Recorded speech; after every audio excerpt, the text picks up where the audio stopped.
আল্লাহু তুমি জাল্লে জালালু শেষ করা তো যায় না গে তোমার গুণগান আল্লাহু আল্লাহু তুমি কাদের গাফার তুমি জলিল জাব্বার অনন্ত অসীম তুমি রহিম রহমান আসসালামু আলাইকুম ওয়া রাহমাতুল্লাহি ওয়া বারাকাতুহু।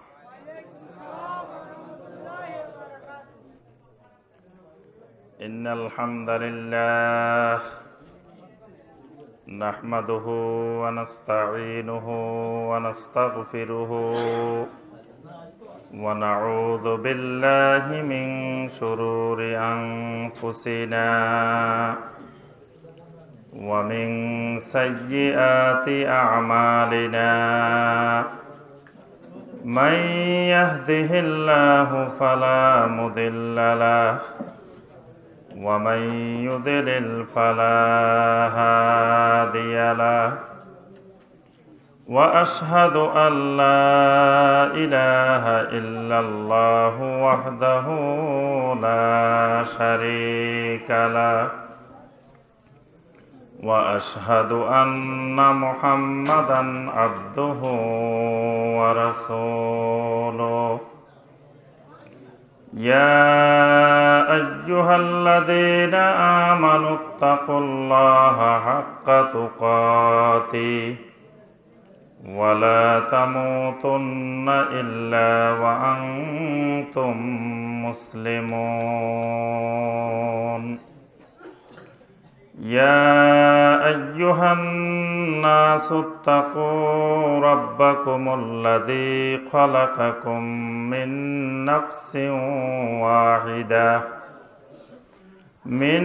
نفس واحدة وخلق منها زوجها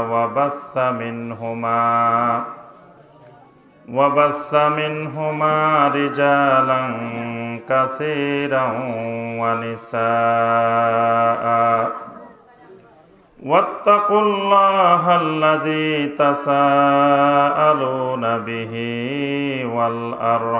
والأرحام إن الله كان عليكم رقيبا يا أيها الذين آمنوا اتقوا الله وقولوا قولا سديدا يصلح لكم أعمالكم ويغفر لكم ذنوبكم ومن يطع الله ورسوله فقد فاز فوزا عظيما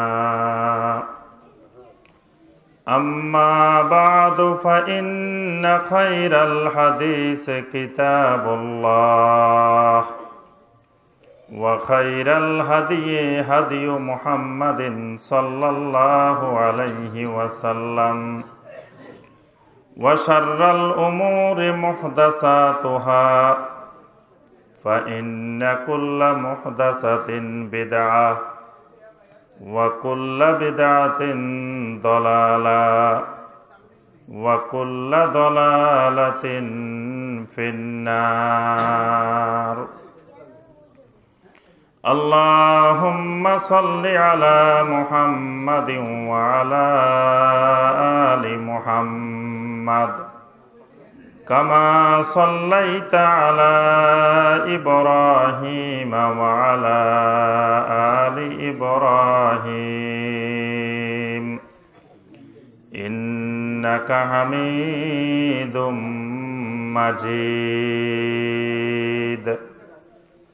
اللهم بارك على محمد وعلى آل محمد كما باركت على إبراهيم وعلى آل إبراهيم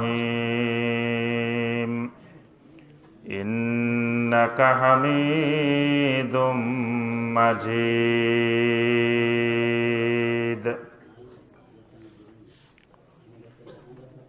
ফেনী জেলার ছাগলনাইয়া উপজেলার উত্তর মন্দিয়া আয়েশা সিদ্দিকা রাদিয়াল্লাহু তাআলা আনহা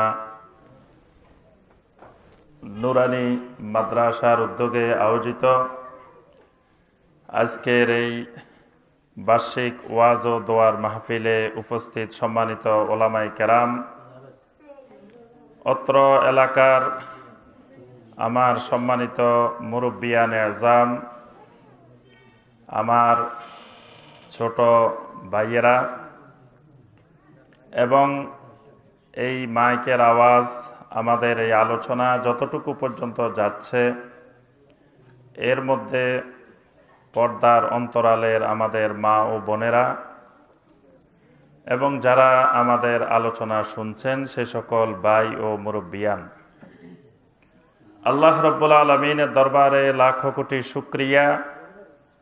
আল্লাহ রাব্বুল আলামিন আমাদেরকে সেই সলাতুল আসরের পর থেকে শুরু করে এই পর্যন্ত এই দীর্ঘ সময় আল্লাহ রাব্বুল আলামিনের নাজিলকৃত কোরআনে হাকিম থেকে আল্লাহ রসুল সাল্লাল্লাহু আলাইহি ওয়াসাল্লামের বর্ণিত সুন্নাহ থেকে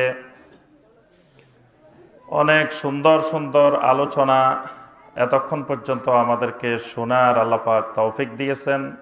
এজন্য আল্লাহ পাকের শুকর আদায় করি, সকলে বলি আলহামদুলিল্লাহ।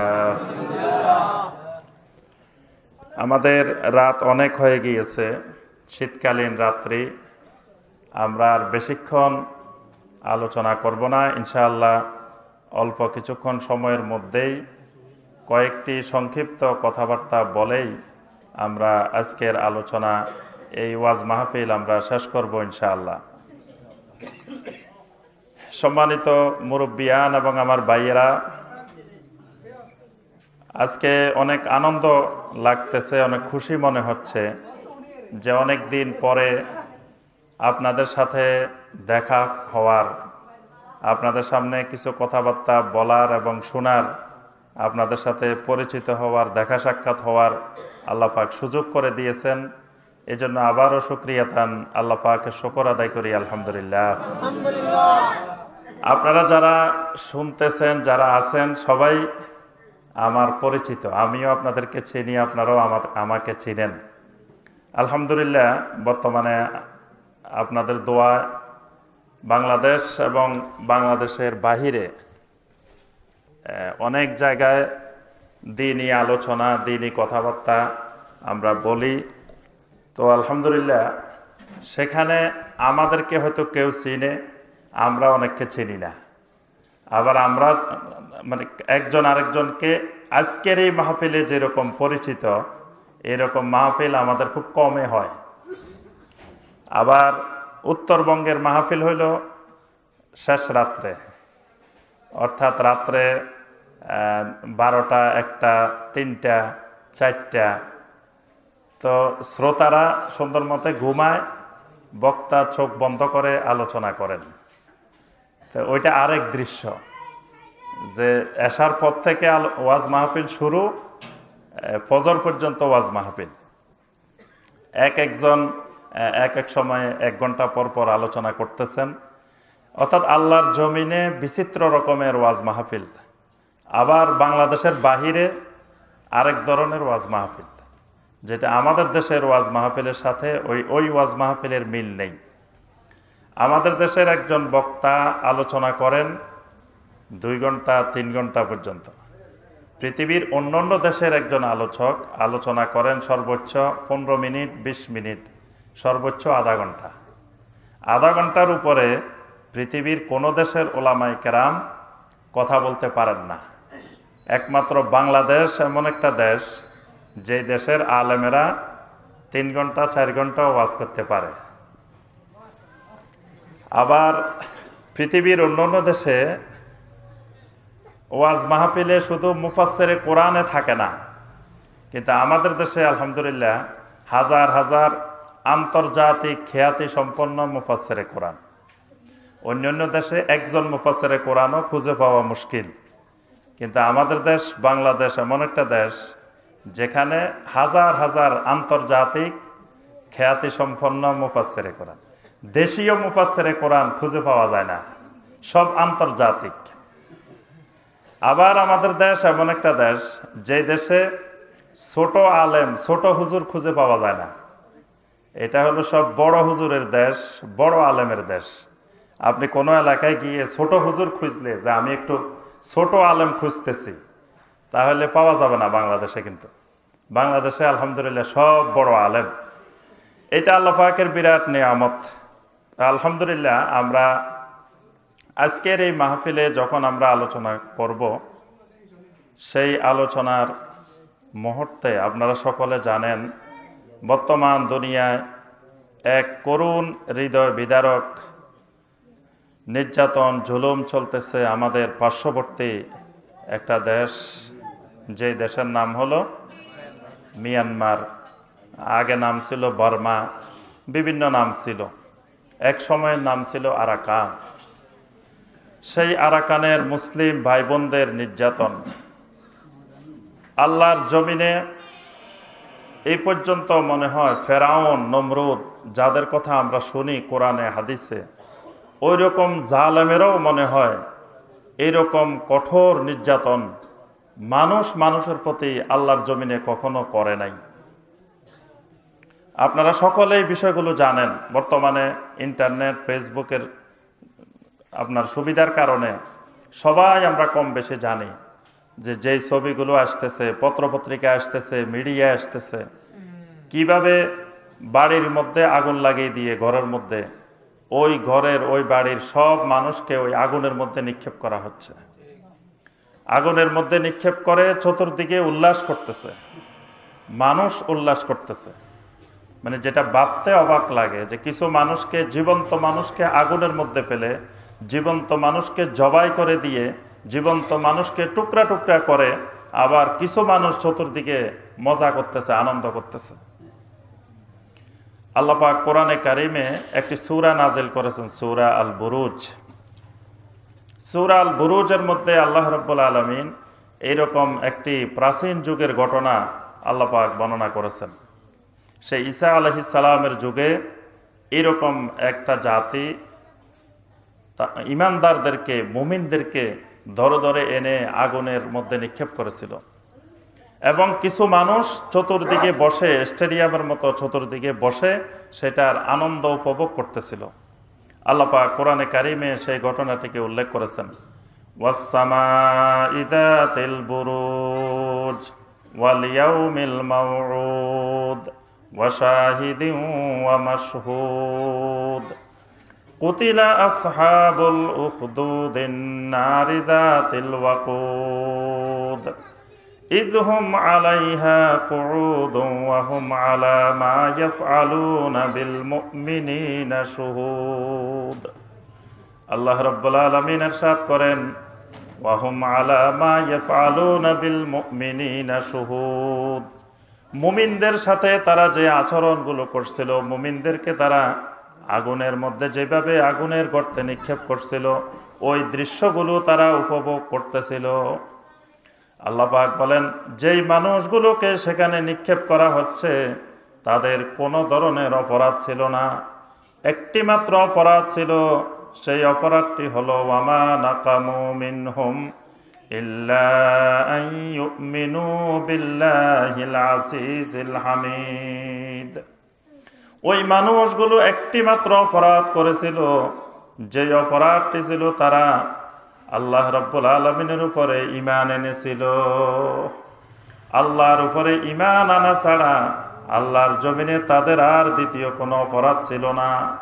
সেই একটি মাত্র অপরাধের কারণে ওই মানুষগুলোকে ওই আগুনের গর্তের মধ্যে নিক্ষেপ করা হচ্ছিল। ঠিক একই রকম দৃশ্য আমরা দেখতে পাচ্ছি। এই আরাকানের মুসলিম ভাই বোনদের আর কোনো অপরাধ নেই, একটি মাত্র অপরাধ, তারা ইমানদার, তাদের নাম মুসলিম, তারা মুসলমান বংশোদ্ভূত। অথচ ওই আরাকানেরই আরেক বংশ, যাদেরকে আমরা মগ বলে থাকি, বৌদ্ধ বলে থাকি, তারা নিরাপদে থেকে এই মানুষগুলোর উপরে নির্যাতন করছে। কারণ হলো তারা মুসলিম, তারা ইমানদার। এর বাহিরে তাদের আর কোনো অপরাধ আছে? একটাই অপরাধ, যে এরা মুসলমান। আরেকটি আশ্চর্যজনক বিষয়, যে সারা বিশ্বের মানবতা, মানবাধিকার সবাই তাকিয়ে তাকিয়ে দেখছে, কেউ সেখানে এই গণহত্যা, এই নির্যাতন বন্ধ করার জন্য এগিয়ে আসছে না। যদি সেখানে অন্য কোনো ধর্মাবলম্বী মানুষ নির্যাতিত হতো, সেখানে যদি কোনো ইহুদি নির্যাতিত হতো, কোনো খ্রিস্টান নির্যাতিত হতো, কোনো বৌদ্ধ নির্যাতিত হতো, কোনো হিন্দু নির্যাতিত হতো, তাহলে কি বর্তমান বিশ্ব পরিস্থিতি এরকম থাকতো? একমাত্র তারা মুসলিম, এই অপরাধে সেই ভাই বোনদেরকে কেউ এখন সাগরে ভাসতেছে। লক্ষ লক্ষ মুসলিম ভাই বোন অনাহারে, খাবার নাই, দাবার নাই, ওষুধ নাই, চিকিৎসা নাই, নদীতে ভাসতেছে, নাপ নদীতে ভাসতেছে। বাংলাদেশে আসতে চায়, বাংলাদেশে আসতে পারছে না, কারণ বাংলাদেশে আসলেও তো সমস্যার সমাধান হবে না। এর আগে 5 লক্ষ রোহিঙ্গা বাংলাদেশে আছে, সেগুলোকে নেওয়ার জন্য কোনো ব্যবস্থা আজ পর্যন্ত করা হয় নাই। তা এখন সবগুলো যদি বাংলাদেশে নিয়ে আসা হয়, তো তাদের উদ্দেশ্য তো সফল, তো বাংলাদেশে এনে কি করবে? আমাদের সকলের আল্লাহর কাছে, বিশেষ করে খাস করে এই রোহিঙ্গার মুসলিম ভাই বোনদের জন্য দোয়া করা উচিত। সবসময় আপনারা দোয়া করবেন। আমাদের দোয়া ছাড়া তো আর কিছু করার নাই। আমরা যারা সাধারণ জনগণ, তাদের দোয়া ছাড়া এর বাইরে আর কিছু করার নাই। কিন্তু যারা প্রশাসনে আছেন, যারা ক্ষমতায় আছেন, যাদের কিছু করার আছে, আমরা সেই বিশ্ব যে সংস্থাগুলো আছে, জাতিসংঘ, ওআইসি, আরো যত সংস্থাগুলো, প্রতিষ্ঠানগুলো আছে, সেগুলোকে আমরা অনুরোধ করব, অতি দ্রুত এই মুসলিম ভাই বোনদের নির্যাতন আপনারা বন্ধ করুন। আর সাধারণ জনগণ, আল্লাহর কাছে আমরা খাস করে সব সময় দোয়া করব, আল্লাহ পাক যেন এই রোহিঙ্গার মুসলিম ভাই বোনদেরকে, এই মাজলুমদেরকে আল্লাহ পাক হেফাজত করেন। সকলে বলে আমিন। সম্মানিত ভাই ও বোনেরা, আমরা আজকে যে বিষয়টি আলোচনা করব, সেই বিষয়টি হলো তাহজিরুল বেদাহ আর তারকু আনিল বেদাহ, অর্থাৎ বেদাত পরিহার করা, বেদাত সম্পর্কে সতর্কীকরণ। এই বিষয়টির উপরে আমরা সংক্ষিপ্তভাবে কিছু আজকে কথা বলবো ইনশাআল্লাহ। এই বিষয়টির সাথে আমরা কিছুটা পরিচিত, আবার কিছুটা অপরিচিত। আমরা বেদাত শব্দটা অনেক সময় শুনি, মাঝে মাঝে বেদাত, কিন্তু আবার অনেক বেদাতকে আমরা বেদাত মনে করি না। তাহলে বেদাতটা কি জিনিস, এটা সম্পর্কে স্পষ্ট ক্লিয়ার ধারণা থাকা উচিত। যেটা আমাদের দেশের মুসলিম ভাই বোনদের মধ্যে এই ধারণাটি পরিষ্কার নাই, কিন্তু আলহামদুলিল্লাহ বিশ্বের অনেক দেশের ভাই বোনদের কাছে বেদাত বিষয়টা খুব পরিষ্কার। কিন্তু আমাদের দেশে বেদাতটা এত পরিষ্কার নাই। বেদাত সম্পর্কে ঝাপসা ঝাপসা ধারণা। কোরআন এবং সুন্নাহ আমাদেরকে বেদাত সম্পর্কে কি বলে। আমরা কোনো কিচ্ছা কাহিনী আলোচনা করব না, কোনো গল্প আলোচনা করব না। আপনারা একটু কষ্ট করে মনোযোগ দিয়ে কিছুক্ষণ সময় শুনবেন, অল্প কিছুক্ষণে আমরা শেষ করে দেব ইনশাআল্লাহ।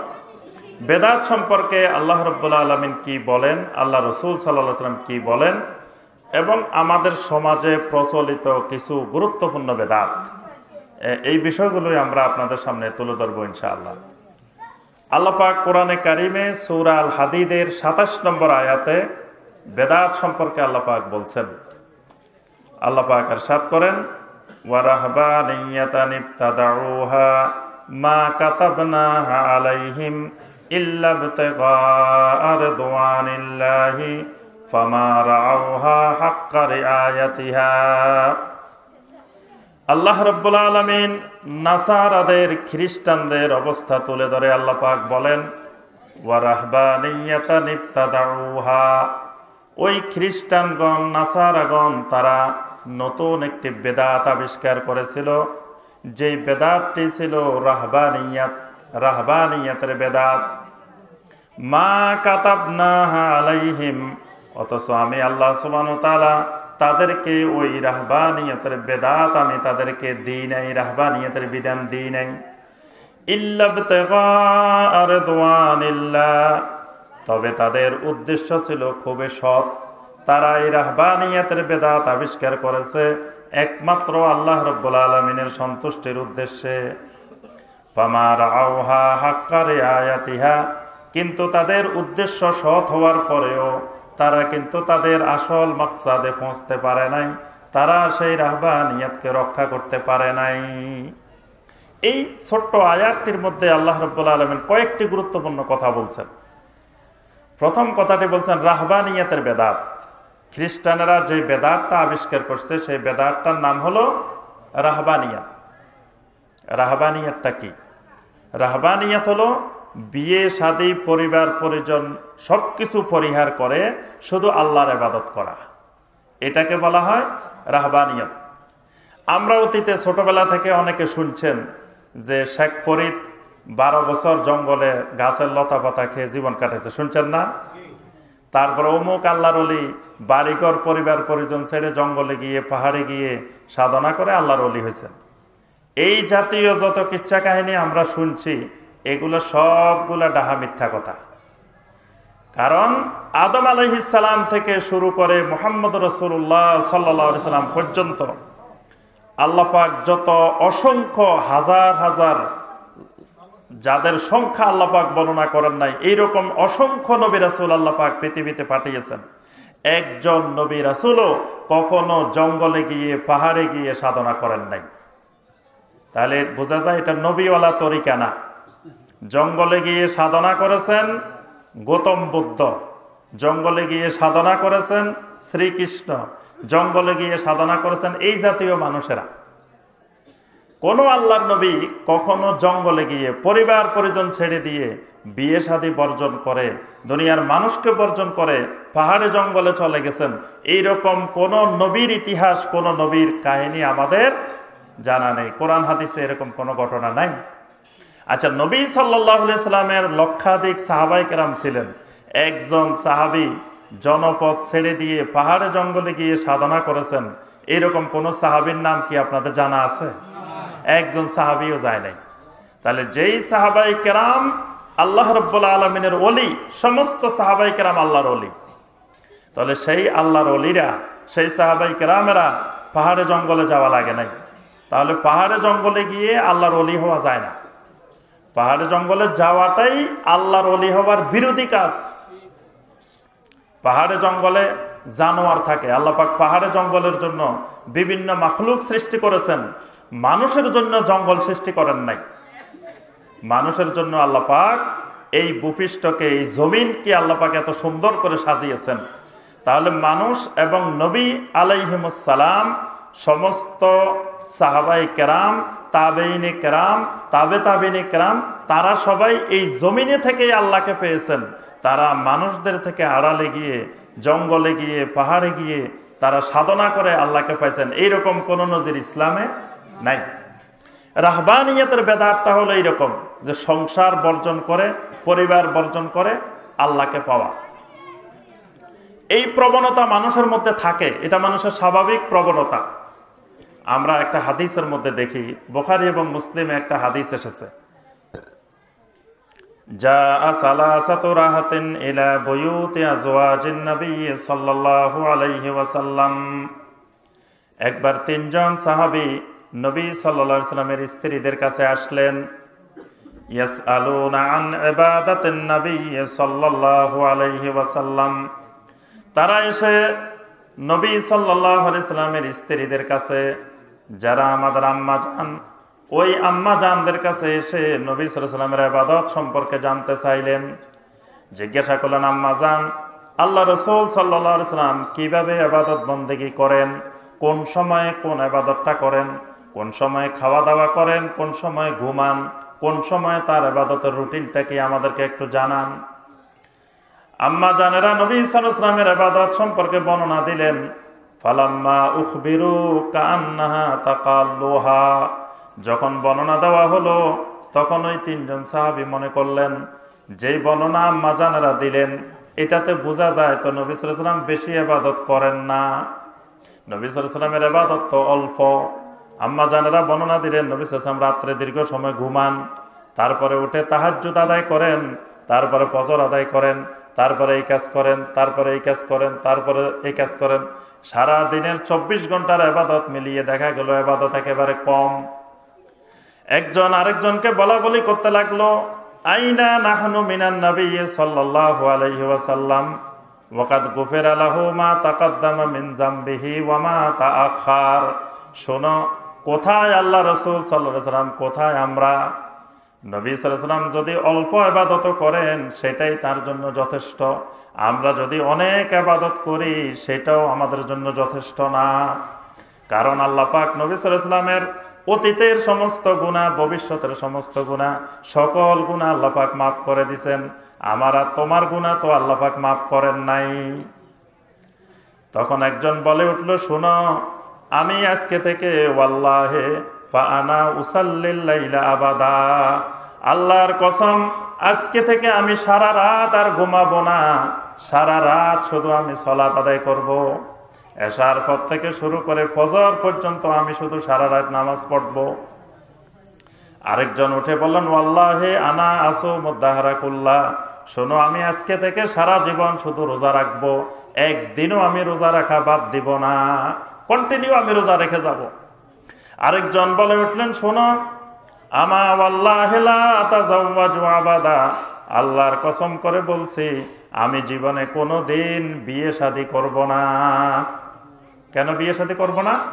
আমি বিয়ে শাদী না করে শুধু আল্লাহর ইবাদত বন্দেগী করব। কারণ বিয়ে শাদী করলে, পরিবার পরিজন হইলে আল্লাহর ইবাদত বন্দেগীতে বিঘ্ন ঘটে, বেশি বেশি আল্লাহর ইবাদত বন্দেগী করা যায় না। সুতরাং আমি বিয়ে শাদী, পরিবার পরিজন থেকে দূরে থেকে আমি আমার আল্লাহকে পাওয়ার জন্য শুধু সাধনা করে যাব, ইবাদত বন্দেগী করে যাব। আল্লাহ রাসূল সাল্লাল্লাহু আলাইহি সাল্লামের নিকটে এই খবর পৌঁছলো। আল্লাহ রাসূল সাল্লাল্লাহু আলাইহি সাল্লাম তখন দাঁড়িয়ে বললেন, শোনো, আমার কাছে তোমাদের পক্ষ থেকে এই এই খবরগুলো এসেছে, তোমরা এরকম এরকম কসম করেছ, শপথ করেছ। শোনো, আমা ওয়াল্লাহি ইন্নী লা আখশাকুম লিল্লাহ ওয়া আতকাকুম লাহু, দুনিয়ার মানুষ শুনে রাখো, আমি রাসূলের থেকে দুনিয়ার কোন মানুষ বেশি আল্লাহ সুবহানাহু ওয়া তাআলাকে ভয় করে না। আমার থেকে বড় মুত্তাকিন, বড় পরেজগার, বড় বুজুর্গ মানুষ দুনিয়াতে আসেও নাই, কিয়ামত পর্যন্ত আসবেও না। কিন্তু আমি রাসূল রাত্রিবেলায় উসাল্লি ওয়া আরকুদু, আমি রাত্রিবেলায় ঘুমাইও, আমি আবার ইবাদত করি। আমি রাত্রের বিশাল একটা অংশ ঘুমাই থাকি, তারপরে উঠে আমি ইবাদত করি, তাহাজ্জুদের নামাজ পড়ি। আমি রাসূল মাঝে মাঝে রোজা রাখি, আবার মাঝে মাঝে আমি রোজা ছেড়েও দিই। আমি প্রতি মাসে 3 দিন রোজা রাখি, সোমবার বৃহস্পতিবার রোজা রাখি, এরকম মাঝে মাঝে রোজা রাখি, মাঝে মাঝে ছেড়ে দিই। আবার আমি রাসূল পরিবার পরিজন গঠন করি, আমার বউ আছে, ছেলে মেয়ে আছে, সংসার আছে। দুনিয়ার আমার উম্মতেরা জেনে রাখো, তোমাদের উম্মত, তোমাদের পরিবার, তোমাদের সংসার সর্বোচ্চ 4টি সংসার পর্যন্ত হইতে পারে, কিন্তু আমি রাসূলের এট এ টাইম একসাথে 9টি সংসার। সুবহানাল্লাহ। নবী সাল্লাল্লাহু আলাইহি ওয়াসাল্লামের 9 জন স্ত্রী, 9টা সংসার। আর আমাদের উম্মতের মধ্য থেকে কেউ যদি বেশি সংসারও গঠন করতে চায় তাহলে কয়টা করতে পারবে? 4টা সংসার। তাহলে কি আপনারাও 4টা করবেন? আপনারা, আমরা হইলাম খায়েফিন, মানে আমরা হইলাম ভীত মানুষ। আল্লাহ পাক বলছেন, ফাইন খিফতুম আল্লা তা'দিলু ফাওয়াহিদাতান আও মা মালাকাত আইমানুকুম, যদি তোমরা আশঙ্কা করো স্ত্রীদের মধ্যে ইনসাফ করতে পারবে না, ফাওয়াহিদাতান, তোমরা বিয়ে করবা একটা। যদি এরকম আশঙ্কা থাকে, তোমরা যদি ভয় করো যে তোমরা তোমাদের স্ত্রীদের মধ্যে ইনসাফ কায়েম করতে পারবে না, তাহলে কয়টা বিয়ে করবে? ফাওয়াহিদাতান। তাহলে বোঝা গেল আমরা হইলাম ওই ভীত মানুষ, আমরা আশঙ্কা করি যে আমরা ইনসাফ কায়েম করতে পারবো না। কিন্তু নবী সাল্লাল্লাহু আলাইহি সাল্লাম দুনিয়াতে মানুষদেরকে ইনসাফ শেখানোর জন্য এসেছেন। এই জন্য আল্লাহ রাসূল সাল্লাল্লাহু আলাইহি সাল্লাম আল্লাহর নির্দেশে 11 জন স্ত্রী বিয়ে করেছেন, কিন্তু এট এ টাইম ছিল 9 জন। তো 9টা সংসার নবী সাল্লাল্লাহু আলাইহি সাল্লামের। সবগুলো সংসার মেনটেন করে নবী সাল্লাল্লাহু আলাইহি সাল্লাম আল্লাহর ইবাদত করেছেন, নবুয়তের দায়িত্ব পালন করেছেন, দাওয়াতের কাজও করেছেন। এই জন্য নবী সাল্লাল্লাহু আলাইহি সাল্লাম বলেন যে আমি রাসূল এত বড় দায়িত্ব পালন করার পরেও আমি বিয়ে শাদী, সংসার, পরিবার পরিজন করেছি। এরপরে নবী সাল্লাল্লাহু আলাইহি ওয়াসাল্লাম বলেন, শোনো, এটাই হলো আমার তরিকা, এটাই হলো আমার সুন্নাহ। ফামান রাগিবা আন সুন্নতি ফালাইসা মিন্নি। যে মানুষ আমার সুন্নত থেকে বিমুখ হবে, আমার সুন্নত থেকে বেশি করার বা কম করার চেষ্টা করবে, ফালাইসা মিন্নি, সে আমার উম্মতেরই অন্তর্ভুক্ত নয়, উম্মত থেকেই বের হয়ে যাবে। তাহলে যেই তিনজন মানুষ এখানে এসেছিলেন, এই তিনজন মানুষ তো ভালো কাজ করতে চেয়েছিলেন।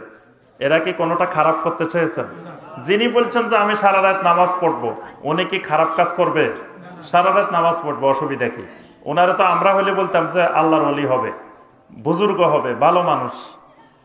আরেকজন বলতেছে আমি প্রতিদিন রোজা রাখবো, তো রোজা রাখলে অসুবিধা কি? রোজা রাখা তো ভালো কাজ, প্রতিদিন সে রোজা রাখবে, সে আল্লাহর ওলি হয়ে যাবে, রোজা রাখবে।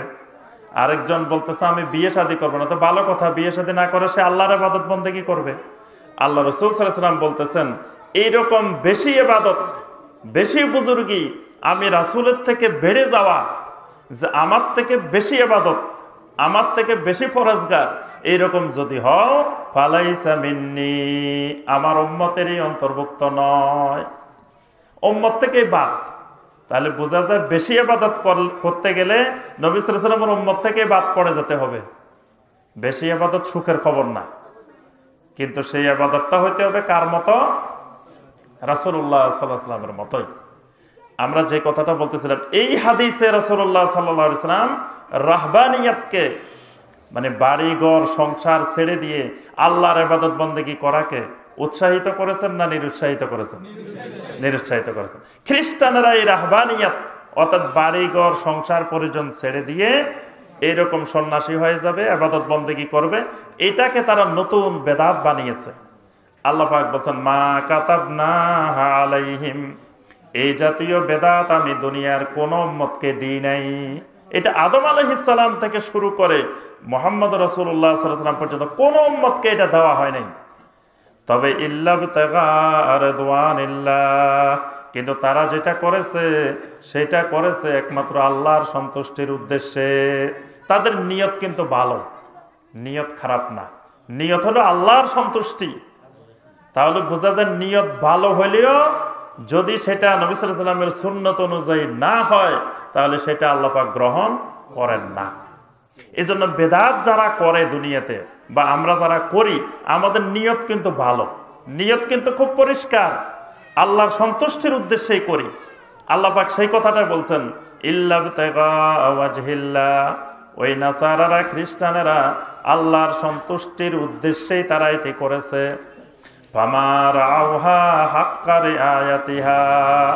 কিন্তু তাদের নিয়ত ভালো, আল্লাহর সন্তুষ্টির উদ্দেশ্যেই তারা করেছে। কিন্তু আমি আল্লাহ যে বিধান দিই নাই, সেই বিধান যদি তারা পালন করতে চায়, সেটাকে তারা যথাযথ সংরক্ষণ করতে পারবে না।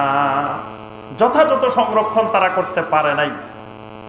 যেমন আজকের দুনিয়াতেও আমরা দেখি, যত খ্রিস্টানদের বড় বড় গির্জা আছে, ওই গির্জার যারা পাদ্রী আছে, তাদের খোঁজখবর নিয়ে দেখবেন তারা অসংখ্য অনাচারের সাথে জড়িত। এই অনাচারের সাথে জড়িত তাদের গবেষকেরাই তাদের পত্রপত্রিকায়, তাদের মিডিয়া প্রকাশ করতেছে যে অমুক চার্চের অমুক পাদ্রী অমুক এই যৌন কেলেঙ্কারি ধরা পড়ছে, এই ঘটনা ঘটছে, এই ঘটনা ঘটছে। তাহলে তারা সংসার বিমুখ হয়ে আল্লাহর সন্তুষ্টি অর্জন করতে পারে নাই, বরং আল্লাহর নাফরমানি করে বসছে।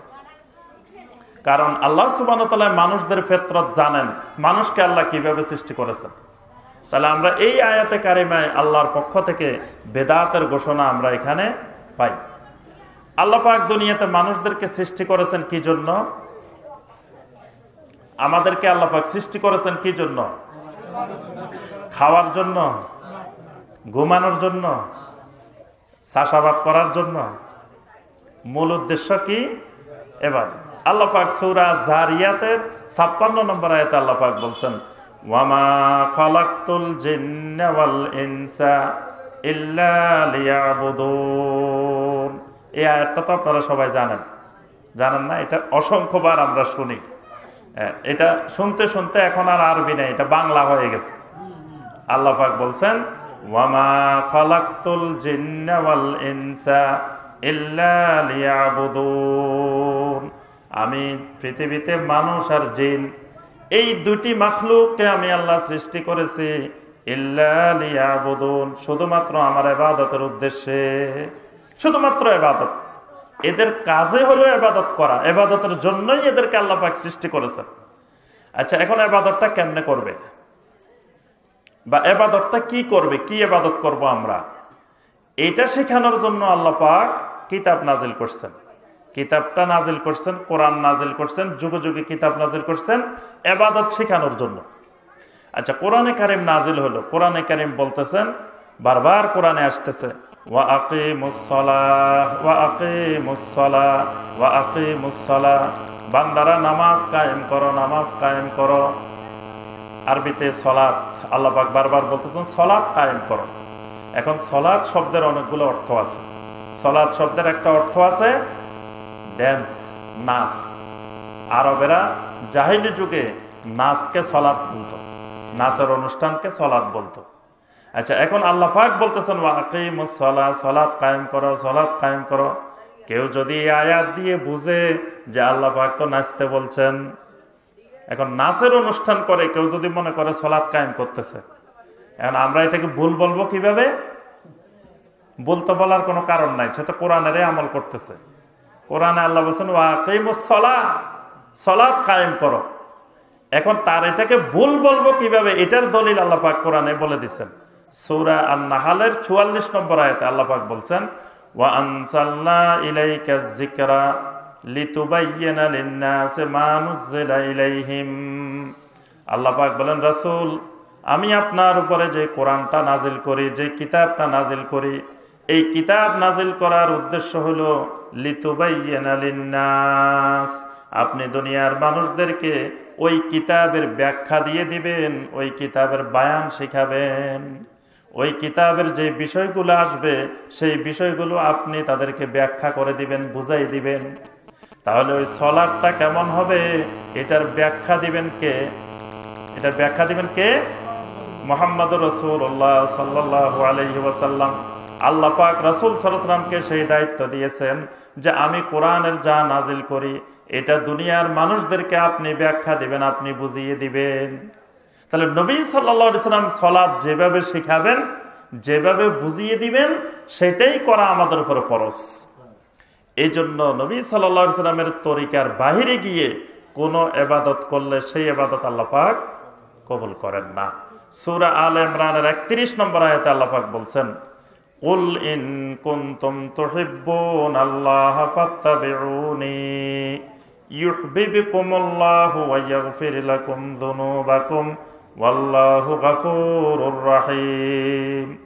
আল্লাহ পাক বলেন, রাসূল, আপনি দুনিয়ার সমস্ত মানুষকে এই কথাটি জানিয়ে দেন, ইন কুনতুম তুহিব্বুনাল্লাহ, যদি তোমরা আল্লাহকে মহব্বত করতে চাও, আল্লাহকে ভালোবাসতে চাও। আল্লাহকে আমরা ভালোবাসি না?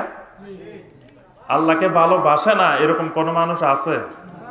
নাস্তিক ছাড়া পৃথিবীর আর কোনো মানুষ নাই, সকলেই আল্লাহকে ভালোবাসে, ভালোবাসতে চায়।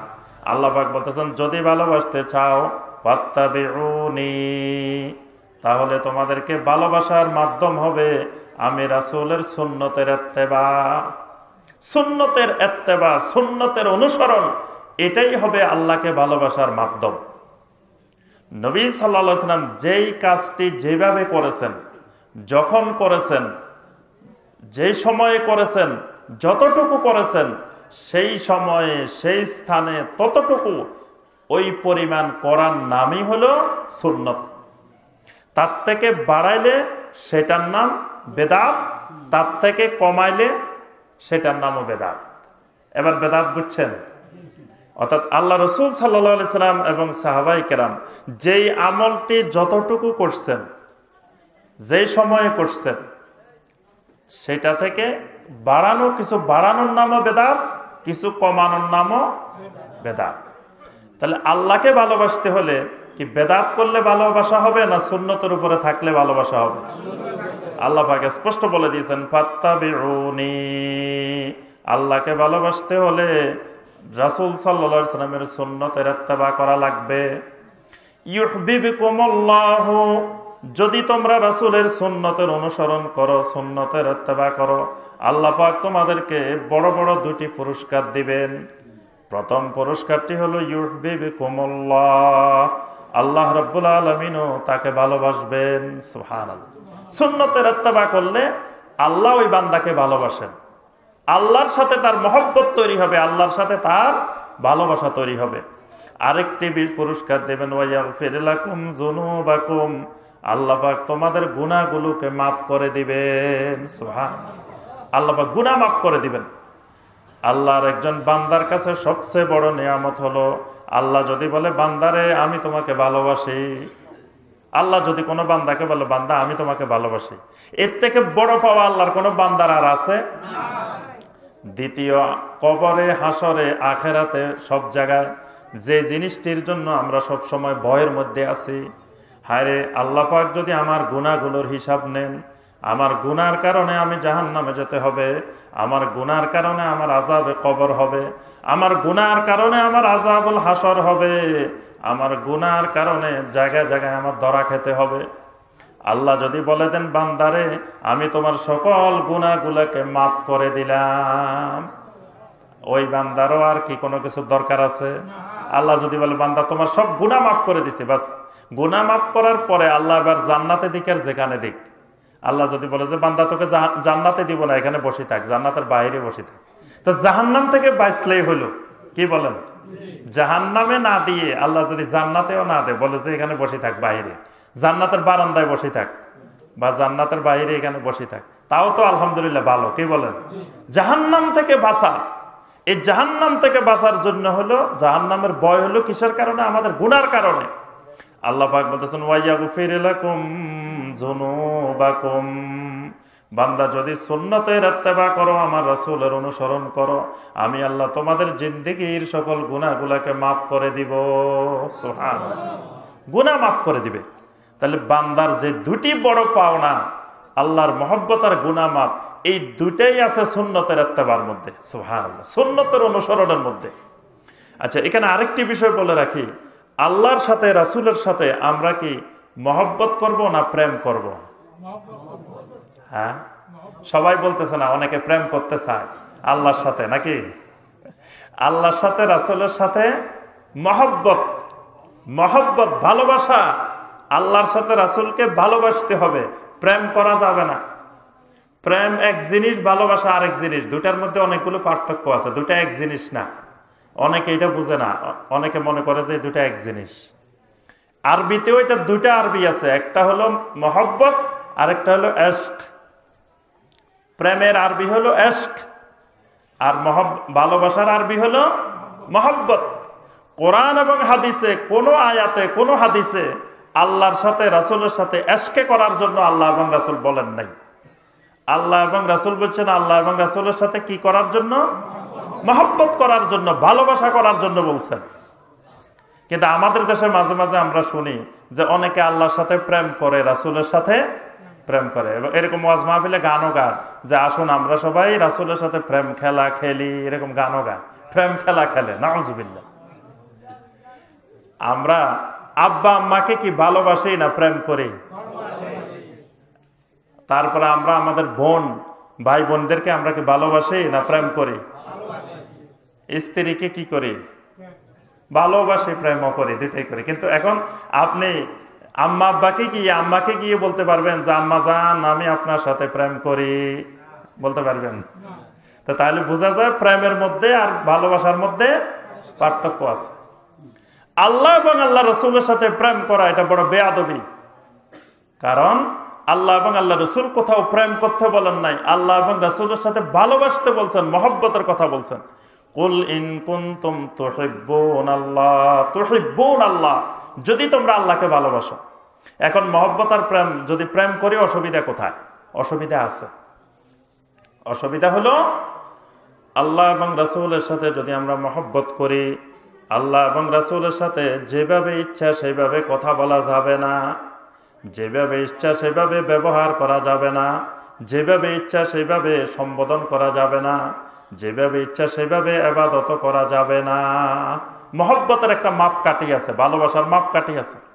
আব্বা আম্মাকে ভালোবাসি আমরা, তাই বলে আব্বা আম্মা শরীরের যেখানে ইচ্ছা সেখানে হাত দেওয়া যাবে না। কি বলেন, যাবে? তা আল্লাহ এবং রাসূলকে ভালোবাসি, মহব্বত করি, এজন্য আল্লাহ এবং রাসূলকে যেভাবে ইচ্ছা সেইভাবে মহব্বত করা যাবে না।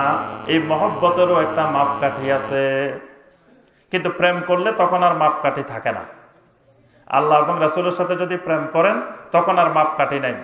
তখন আবার বলতে পারেন যে আল্লাহ আমার ভিতরে ঢুকে গেছেন, আমি আল্লাহর মধ্যে ঢুকে গেছি। আমাদের দেশে এরকম পীর সাহেবও আছে। এক পীর সাহেব বলে যে আল্লাহ আমার মধ্যে ঢুকে গেছে, আরশে আজিমে গিয়ে দেখবেন আল্লাহ আমার সুরতে বসে আছে। নাউজুবিল্লাহ। কত বড় শিরকি কথা যে আল্লাহ তার মধ্যে ঢুকে গেছে।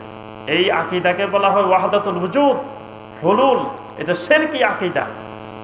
এটা হিন্দুদের আকীদা, এটা বৌদ্ধদের আকীদা। হিন্দু বৌদ্ধদের আকীদা হলো যে আল্লাহ সবকিছুর মধ্যে ঢুকে যায়। আল্লাহ তুলসী গাছের মধ্যেও ঢুকে যায়, আল্লাহ গরুর মধ্যেও ঢুকে যায়, আল্লাহ ছাগলের মধ্যেও ঢুকে যায়, আল্লাহ নদীর মধ্যেও ঢুকে যায়, আল্লাহ বাতাসের মধ্যেও ঢুকে যায়। যেদিকে তাকায় সেদিকে আল্লাহ। সুতরাং যাকে ইবাদত করি সেটা আল্লাহর ইবাদত। এই আকীদা হলো হিন্দুদের, বৌদ্ধদের। এর জন্য তারা গাছেরও ইবাদত করে, মাছেরও ইবাদত করে, তারপরে পশু পাখিরও ইবাদত করে, যেটা পায় সেটারই ইবাদত করে। পাথর পাইলে পাথরেরও ইবাদত করে, তারপরে গাছ পাইলে গাছেরও ইবাদত করে, নদী পাইলে নদীরও ইবাদত করে। কারণ ওই নদীর মধ্যে, গাছের মধ্যে, পশুর মধ্যে, পাখির মধ্যে সব জায়গায় আল্লাহ ঢুকে আছে। নাউজুবিল্লাহ। আজকে মুসলমানদের মধ্যে অনেকে এটা বিশ্বাস করে যে আল্লাহ নাকি মানুষের মধ্যে ঢুকে যায়। একজনকে আমি একদিন জিজ্ঞাসা করলাম, ভাই আপনি এখন নামাজ পড়েন না কেন? বলে যে আমি এখন শরীয়ত, তরিকত, হাকিকত, মারেফত সব অতিক্রম করে এমন জায়গায় এসে পৌঁছে গেছি, এখন আল্লাহ আমার ভিতরে ঢুকে গেছে। এতদিন আমি আল্লাহর ইবাদত করতাম, এখন কার ইবাদত করবো? এখন তো আমি নিজেই আল্লাহ। নাউজুবিল্লাহ। এখন আমি নিজেই আল্লাহ, এজন্য কার ইবাদত করব? এজন্য আর ইবাদত করি না, এখন আর নামাজ নাই।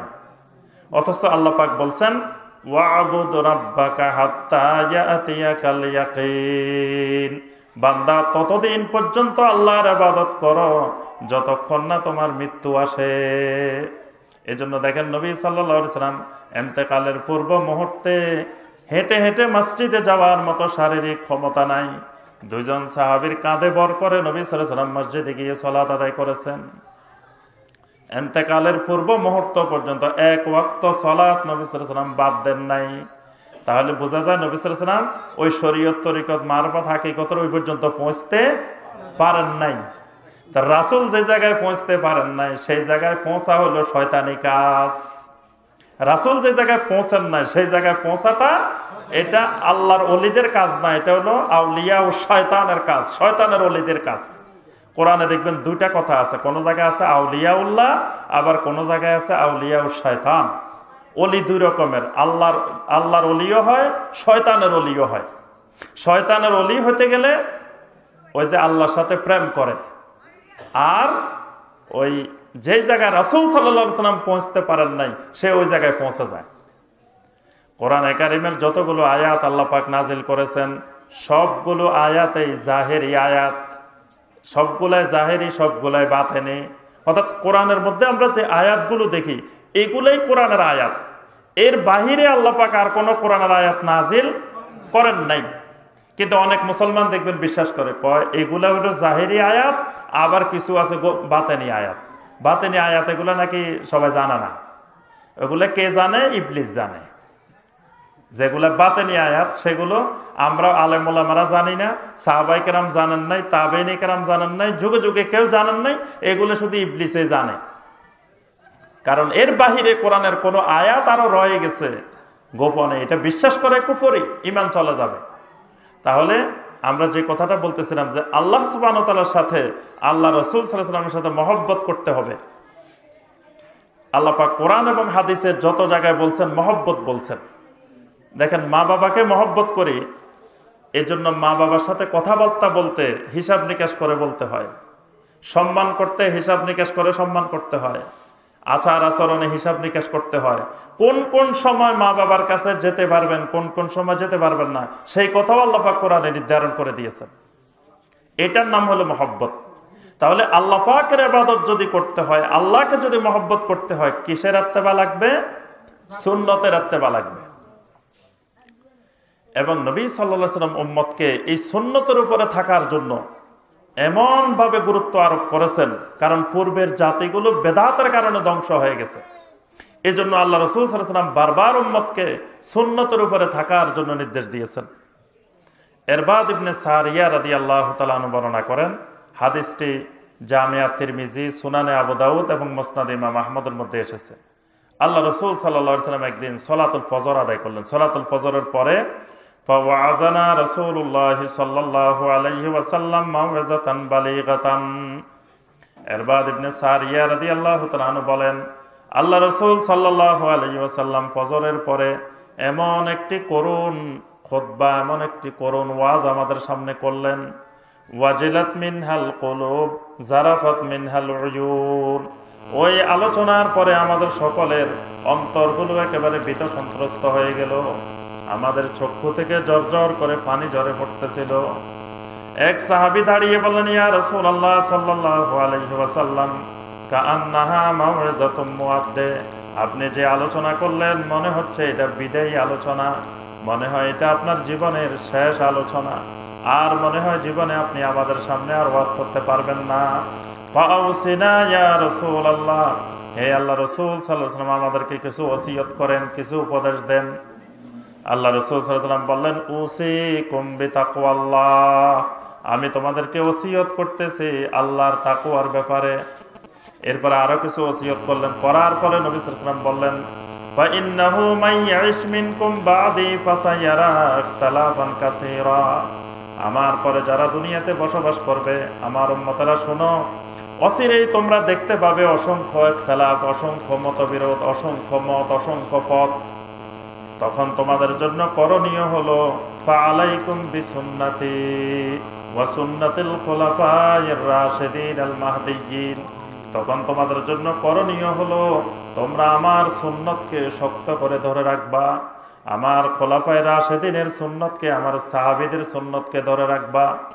আদ্দু আলাইহা বিন নাওয়াজিজ, সামনের দাঁত দিয়ে ধরলে হবে না, ধরতে হবে মাড়ির দাঁত দিয়ে, এক পাশের কিনারার দাঁত দিয়ে। কারণ সামনের দাঁত দিয়ে যদি আমার সুন্নত ধরো, ওই যুগটা এমন মারাত্মক যুগ আসবে, ফিতনার যুগ আসবে। কেউ তোমার থেকে টান দিয়ে সুন্নত ছিঁড়ে নিতে চাইলে তোমার দাঁত ভেঙে সুন্নত চলে যেতে পারে। আদ্দু আলাইহা বিন নাওয়াজিজ, কিন্তু যদি তোমরা মাড়ির দাঁত দিয়ে শক্ত করে ধরে রাখো, তাহলে তোমাদের থেকে সুন্নত যত চেষ্টা করুক ছিনিয়ে নেওয়ার জন্য ছিনিয়ে নিতে পারবে না। আর সব সময় সাবধান, খবরদার, ইয়াকুম মুহদাসাতিল উমুর, নতুন জিনিস তৈরি করা থেকে, নতুন ইবাদত তৈরি করা থেকে সব সময় নিজেকে সতর্ক রাখবা, সাবধান থাকবা। ফাইন্না কুল্লা মুহদাসাতিন বিদআহ, কারণ নতুন নতুন যত জিনিস তৈরি হবে এই সব জিনিসের নাম হলো বেদাত। বেদাতের সংজ্ঞা পাইছেন? আল্লাহ রাসূল সাল্লাল্লাহু আলাইহি ওয়াসাল্লাম বলে দিয়েছেন, ফাইন্না কুল্লা মুহদাসাতিন বিদআহ, যত নতুন নতুন জিনিস তৈরি হবে এই নতুন জিনিসগুলোর নামই হলো বেদাত। ওয়া কুল্লা বিদআতিন দালালা, আর প্রত্যেক নতুন জিনিস যা তৈরি হবে এই বেদাতগুলো সব বেদাতে গোমরাহি। আমরা আমাদের দেশে কেউ কেউ বলে যে বেদাত দুই প্রকার, একটা বেদাতে হাসানা, একটা বেদাতে সাইয়্যা, কিছু ভালো বেদাত, কিছু খারাপ বেদাত। আল্লাহ রাসূল সাল্লাল্লাহু আলাইহি ওয়াসাল্লাম বলেছেন, কুল্লু বেদাতিন দালালা। কুল্লু বেদাত, কুল্লু মানে তো আপনারাও বুঝেন নাকি? সবাই বুঝে, কুল্লু মানে সব। আল্লাহ রাসূল সাল্লাল্লাহু আলাইহি ওয়াসাল্লাম বলেছেন, কুল্লু বেদাতিন দালালা, প্রত্যেক বেদাতেই গোমরাহি, প্রত্যেক বেদাতেই দালালা। ওয়া কুল্লু দালালাতিন ফিন্নার, আর প্রত্যেক গোমরাহি শেষ পর্যন্ত মানুষকে জাহান্নামে নিয়ে যায়। তাহলে বেদাতের শেষ পরিণতি কোথায়? জাহান্নাম। বেদাতের শেষ পরিণতি জাহান্নাম। এই জন্য বেদাতের ভালো আর খারাপ নাই, বেদাত সবগুলোই বেদাত। আল্লাহ রাসূল সাল্লাল্লাহু আলাইহি ওয়াসাল্লাম সহিহ আল বুখারীর হাদিসে বলেন, মান আহদাসা ফি আমরিনা হাযা মা লাইসা মিনহু ফাহুয়া রাদ্দুন। যে ব্যক্তি আমাদের এই দ্বীনের মধ্যে, এই শরীয়তের মধ্যে, এই ইবাদতের মধ্যে নতুন কোনো কিছু তৈরি করে, যেটা আমরা করি নাই, আমি করি নাই, আমার সাহাবীরা করে নাই, ফাহুয়া রাদ্দুন, সেটা প্রত্যাখ্যাত, সেটা বাতিল। আবার এই একই কথাটা সহিহ মুসলিমের হাদিসে এসেছে, মান আমিলা আমালান লাইসা আলাইহি আমরুনা ফাহুয়া রাদ্দুন, যে ব্যক্তি এমন কোন আমল করবে যে আমল আমি করি নাই, আমার সাহাবীরা করে নাই, সেটা রাদ্দুন, সেটা বাতিল, সেটা প্রত্যাখ্যাত। তাহলে এখানে একটা জিনিস বলে রাখা দরকার, নবী সাল্লাল্লাহু আলাইহি ওয়াসাল্লাম এখানে দুইটা যে হাদিস শুনাইলাম, দুইটা হাদিসে নবী সাল্লাল্লাহু আলাইহি ওয়াসাল্লাম বলেছেন মান আহাদাসা ফি আমরিনা, মানে আমাদের ইবাদতের মধ্যে, আমাদের দ্বীনের মধ্যে, আমাদের শরীয়তের মধ্যে নতুন কোনো কিছু যদি তৈরি করে, তো আমাদের দেশে যারা আমরা বেদাত করতে অভ্যস্ত, তারা অনেক সময় দেখবেন যে এই কথা বলে যে আচ্ছা মসজিদে যে নামাজ পড়তেছেন, এই যে প্যান লাগাইছেন এটাও তো বেদাত, এটা তো রাসূল সাল্লাল্লাহু আলাইহি ওয়াসাল্লামের যুগে ছিল না। কার্পেটে নামাজ পড়তেছেন, এটাও তো বেদাত। এই যে মাইকে ওয়াজ করতেছেন, এটাও তো বেদাত। তারপরে এই যে পাগড়ি পড়ছেন, এই কাপড়টা রাসূলের যুগে ছিল না, এগুলোও তো বেদাত। মানে এই কথা বলার উদ্দেশ্য হলো বেদাতের কোনো গুরুত্বই নাই, বেদাত বলতে কিছু নাই, সব জায়েজ, সব সুন্নত। এখানে এই প্রশ্নের উত্তর নবী সাল্লাল্লাহু আলাইহি ওয়াসাল্লাম এখানেই দিয়েছেন। নবী সাল্লাল্লাহু আলাইহি ওয়াসাল্লাম বলছেন মান আহদাসা ফি আমরিনা, অর্থাৎ ফি ইবাদাতিনা, বেদাত হবে ইবাদতের ভিতরে, বেদাত ওই ইবাদতের বাহিরে না। অর্থাৎ একটা হলো ইবাদতের জন্য, আরেকটা হলো ইবাদতের ভিতরে। ইবাদতের জন্য, দ্বীনের জন্য আপনি অসংখ্য নতুন জিনিস বানাইতে পারেন, সেটা বেদাতের আওতাভুক্ত না। আপনি সুন্দর সুন্দর মসজিদ বানান, সুন্দর সুন্দর টাইলস দেন, সুন্দর সুন্দর প্যান লাগান, সুন্দর সুন্দর কার্পেট দেন, ওগুলা হলো ইবাদতের জন্য, ওটা ইবাদতের ভিতরে না। কিন্তু এক সময় ছিল মাটির মসজিদ, কাঁচা মসজিদ, মসজিদে ফ্যান ছিল না, এসি ছিল না, ওই সময় জুমার নামাজ পড়তাম 2 রাকাত। এখন যেহেতু মসজিদ সুন্দর হয়েছে, এসি হয়েছে, তো সুতরাং জুমার নামাজ 4 রাকাত পড়ি, অসুবিধা কি? নামাজও সুন্দর করি।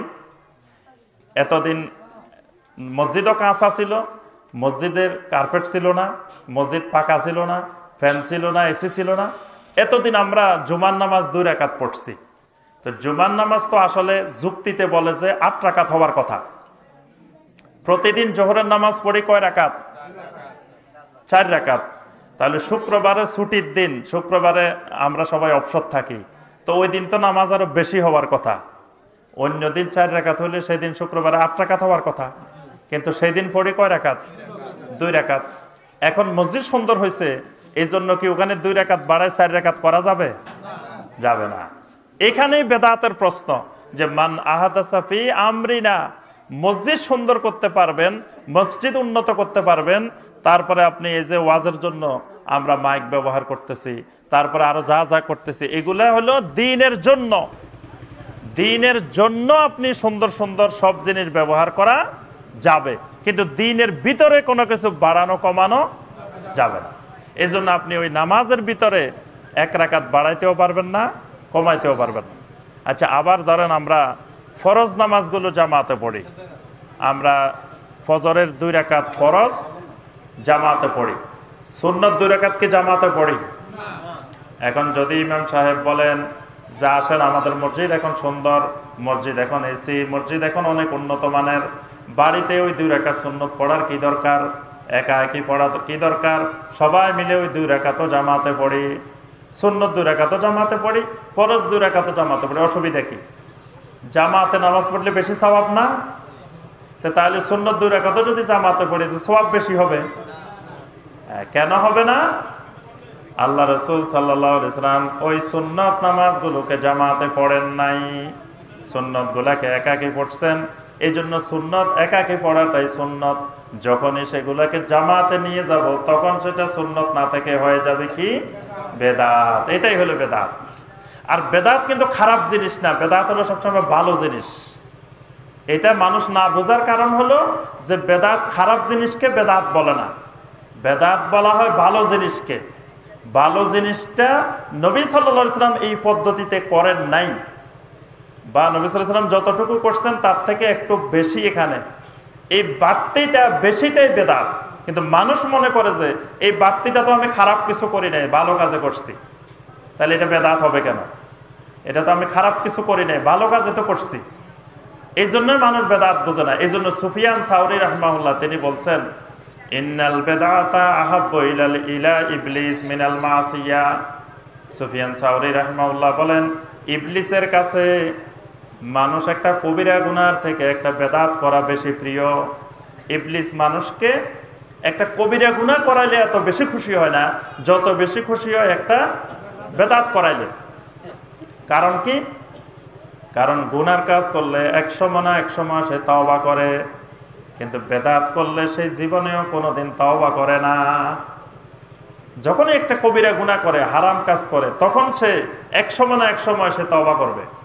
কিন্তু যখন বেদাত করে সে তো মনে করে আমি ভালো কাজে করতেছি, সে তো তার ধারণা এটা ভালো কাজ, তো ভালো কাজ যেহেতু করতেছে তো সে আর তওবা করবে কেন?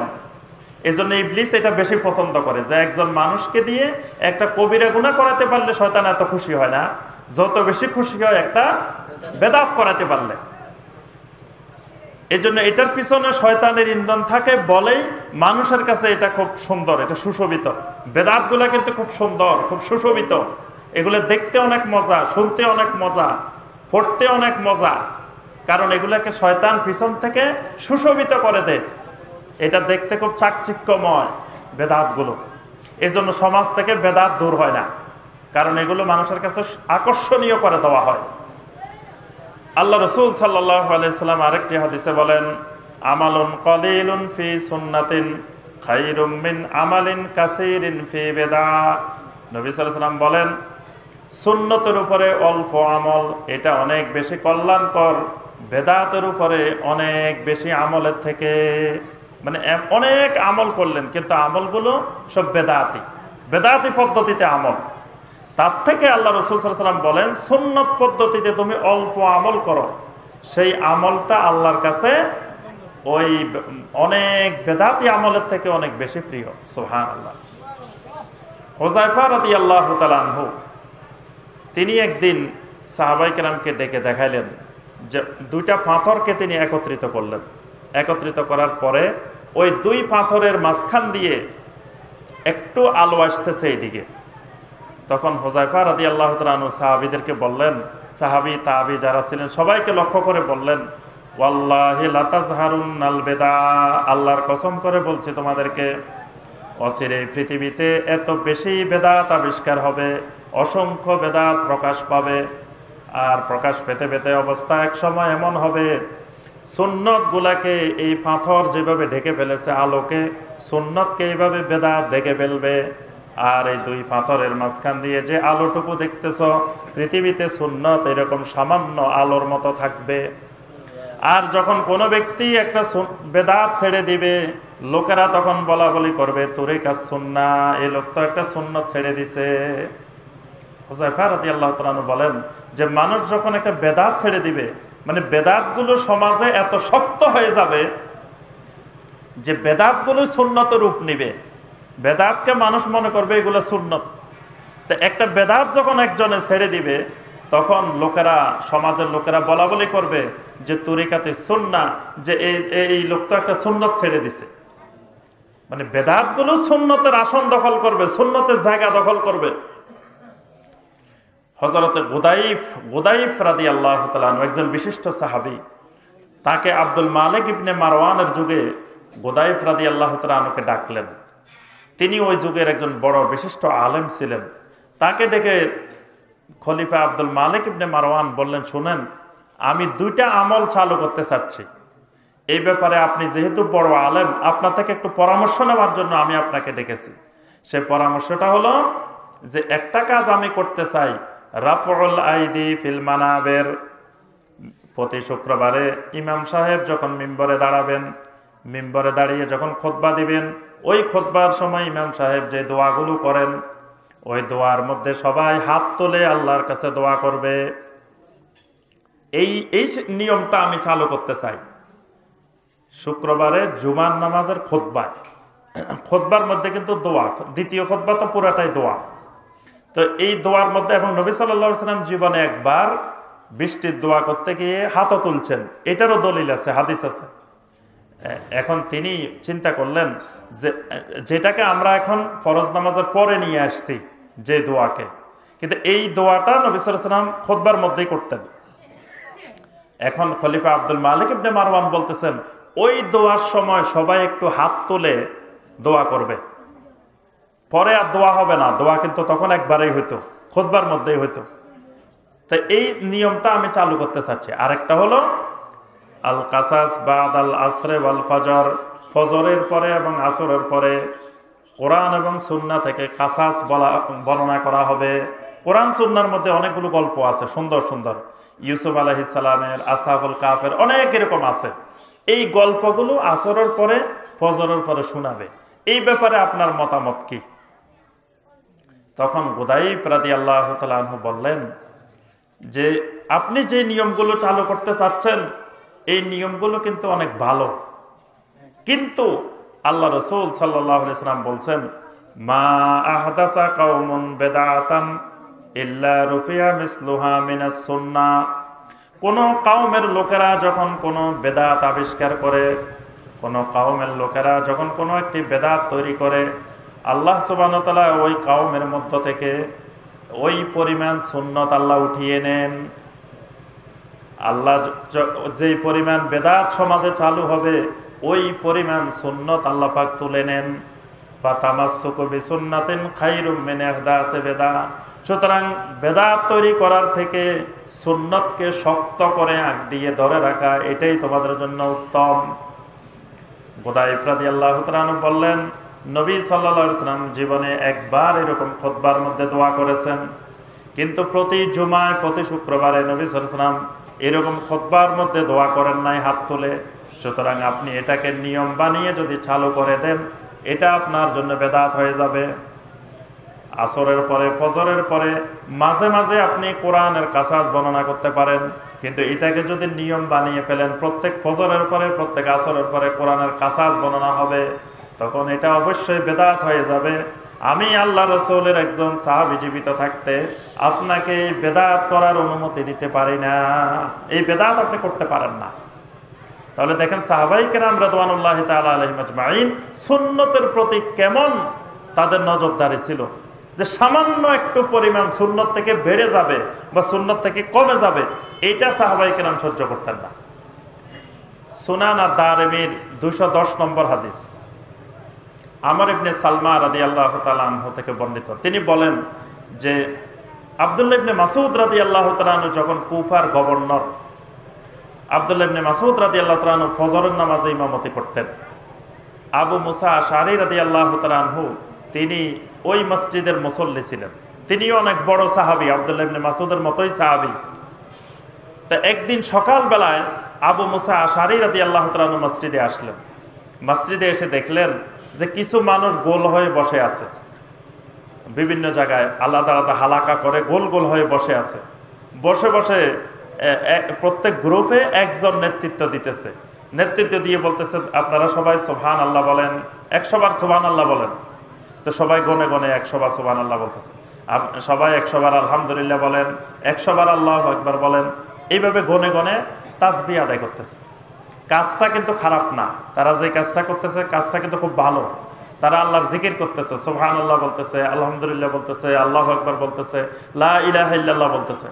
আবু মুসা আশআরী রাদিয়াল্লাহু তাআলা এই অবস্থাটা দেখে তিনি আর সহ্য করতে পারলেন না, তিনি চলে গেলেন আব্দুল্লাহ ইবনে মাসউদ রাদিয়াল্লাহু তাআলার বাড়িতে। আব্দুল্লাহ ইবনে মাসউদ রাদিয়াল্লাহু তাআলা বের হয়ে দেখলেন যে আবু মুসা আশআরী রাদিয়াল্লাহু তাআলা তার বাড়ির সামনে। কি ব্যাপার? আবু মুসা আশআরী রাদিয়াল্লাহু তাআলা বললেন দাখালতু ফিল মসজিদ ফারাআইতু হুনাকা কাযা ওয়া কাযা। আমি মসজিদে গিয়েছিলাম, মসজিদের মধ্যে এরকম এরকম বেদাত আমি দেখতে পেলাম। আব্দুল্লাহ ইবনে মাসউদ রাদিয়াল্লাহু তাআলা বললেন আপনি কি কি বেদাত দেখেছেন? তিনি বললেন আমি দেখলাম অনেকগুলো মানুষ দলে দলে হালাকা করে গোল হয়ে হয়ে বসে আছে, আর প্রত্যেকের মধ্যে একজন নেতৃত্ব দিতেছে। নেতৃত্ব দিয়ে সবাইকে বলতেছে যে সুবহানাল্লাহ বলেন 100 বার, আলহামদুলিল্লাহ বলেন 100 বার, আল্লাহু আকবার বলেন 100 বার। যেটা আমার রাসূল কখনো করেন নাই, সাহাবীরা কখনো করেন নাই। এইরকম একটি বেদাত এই কুফার মসজিদে তৈরি হয়েছে, যেটা দেখে আমি আবু মুসা আশআরী আর সহ্য করতে পারি নাই। আব্দুল্লাহ ইবনে মাসউদ রাদিয়াল্লাহু তাআলা বলেন আপনি বাধা দিলেন না কেন? আবু মুসা আশআরী রাদিয়াল্লাহু তাআলা বলেন আমি বাধা দিই না এই কারণে আপনি হলেন কুফার গভর্নর, আপনি এই ক্ষেত্রে বাধা দেওয়ার অধিকারী, আমি তো বাধা দেওয়ার অধিকারী না। আব্দুল্লাহ ইবনে মাসউদ রাদিয়াল্লাহু তাআলা আনহু আসলেন, এসে বললেন, হে হে আল্লাহ রাসূলের উম্মতেরা, ওয়াইহাকুম, তোমাদের ধ্বংস হোক। এত দ্রুত তোমরা ধ্বংসের দিকে চলে যাচ্ছ, এত দ্রুত তোমরা বেদাতের দিকে চলে যাচ্ছ। এখনো আল্লাহ রাসূল সাল্লাল্লাহু আলাইহি ওয়াসাল্লামের জামাগুলো এখনো পুরাতন হয় নাই।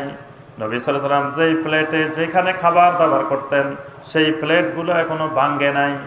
আল্লাহ রাসূলের অসংখ্য সাহাবীরা এখনো জমিনে জীবিত আছেন। এই অবস্থায় তোমরা এরকম সুন্নতের মধ্যে বেদাত তৈরি করে ফেলেছ। তাহলে এখানে এই লোকগুলা, কুফার মসজিদের যে মানুষগুলা এই জিকির করলেন, এই জিকির কি খারাপ কাজ করছেন? তাও দেখেন, আবার ব্যঙ্গে ব্যঙ্গেও জিকির করে নাই, ইল্লাল্লাহ ইল্লাল্লাহ আল্লাহ আল্লাহ করে নাই, করছে কি সুবহান আল্লাহ সুবহান আল্লাহ সুবহান আল্লাহ, আলহামদুলিল্লাহ আলহামদুলিল্লাহ আলহামদুলিল্লাহ, আল্লাহু আকবার আল্লাহু আকবার আল্লাহু আকবার, লা ইলাহা ইল্লাল্লাহ লা ইলাহা ইল্লাল্লাহ লা ইলাহা ইল্লাল্লাহ। কিন্তু আব্দুল্লাহ ইবনে মাসউদ রাদিয়াল্লাহু তাআলা আনহু, আবু মুসা আশআরী রাদিয়াল্লাহু তাআলা আনহু দুইজনেই সেখানে বাধা দিলেন। দুইজনেই বলে উঠলেন যে এটা সুন্নত নয়, এটা বেদাত। অর্থাৎ নবী সাল্লাল্লাহু আলাইহি ওয়াসাল্লাম এইভাবে একজনের নেতৃত্বে দলবদ্ধ হয়ে গনে গনে জিকির করা, এই পদ্ধতিটা নবী সাল্লাল্লাহু আলাইহি ওয়াসাল্লাম করেন নাই, সাহাবায়ে কেরাম করেন নাই। কিন্তু তাদের জিকিরগুলা ভালো, জিকিরগুলা তারা বসে বসে একা একা করতে পারে, কোনো অসুবিধা নেই। কিন্তু এইভাবে গোল হয়ে বসে একজনের নেতৃত্বে গনে গনে জিকির করতেছে, এই পদ্ধতিটা নবী সাল্লাল্লাহু আলাইহি ওয়াসাল্লামের পদ্ধতির বাহিরে। সাহাবায়ে কেরাম এটাকেই বেদাত বলছেন। তাহলে আমরা বুঝি যে বেদাতটা হলো সুন্নতের বিপরীত, বা সুন্নত থেকে কোনো কিছু বাড়ানো বা কমানো।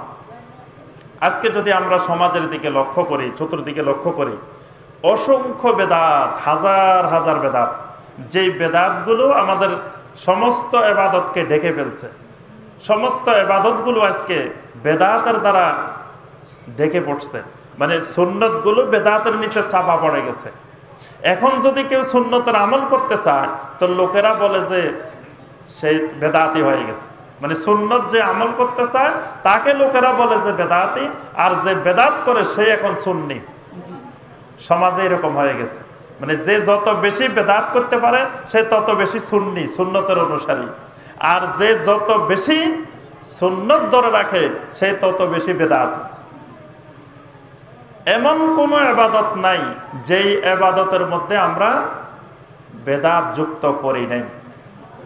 কয়েকটা ইবাদতের নমুনা বলি, যেমন ওযু করার মধ্যে দেখেন, ওযু আমরা প্রতিদিন ওযু করি না? ওযুর শুরুতে একটা দোয়া আছে, দোয়াটা আপনারা পারেন? কি দোয়া বলেন তো দেখি? বিসমিল্লাহিল আলিয়্যিল আযীম আলহামদুলিল্লাহি আলা দীনিল ইসলাম, আল ইসলামু হাক্কুন ওয়াল কুফরু বাতিলুন, আল ইসলামু নূরুন ওয়াল কুফরু যুলমাতুন। সুন্দর দোয়া না? দোয়াটা কিন্তু সুন্দর।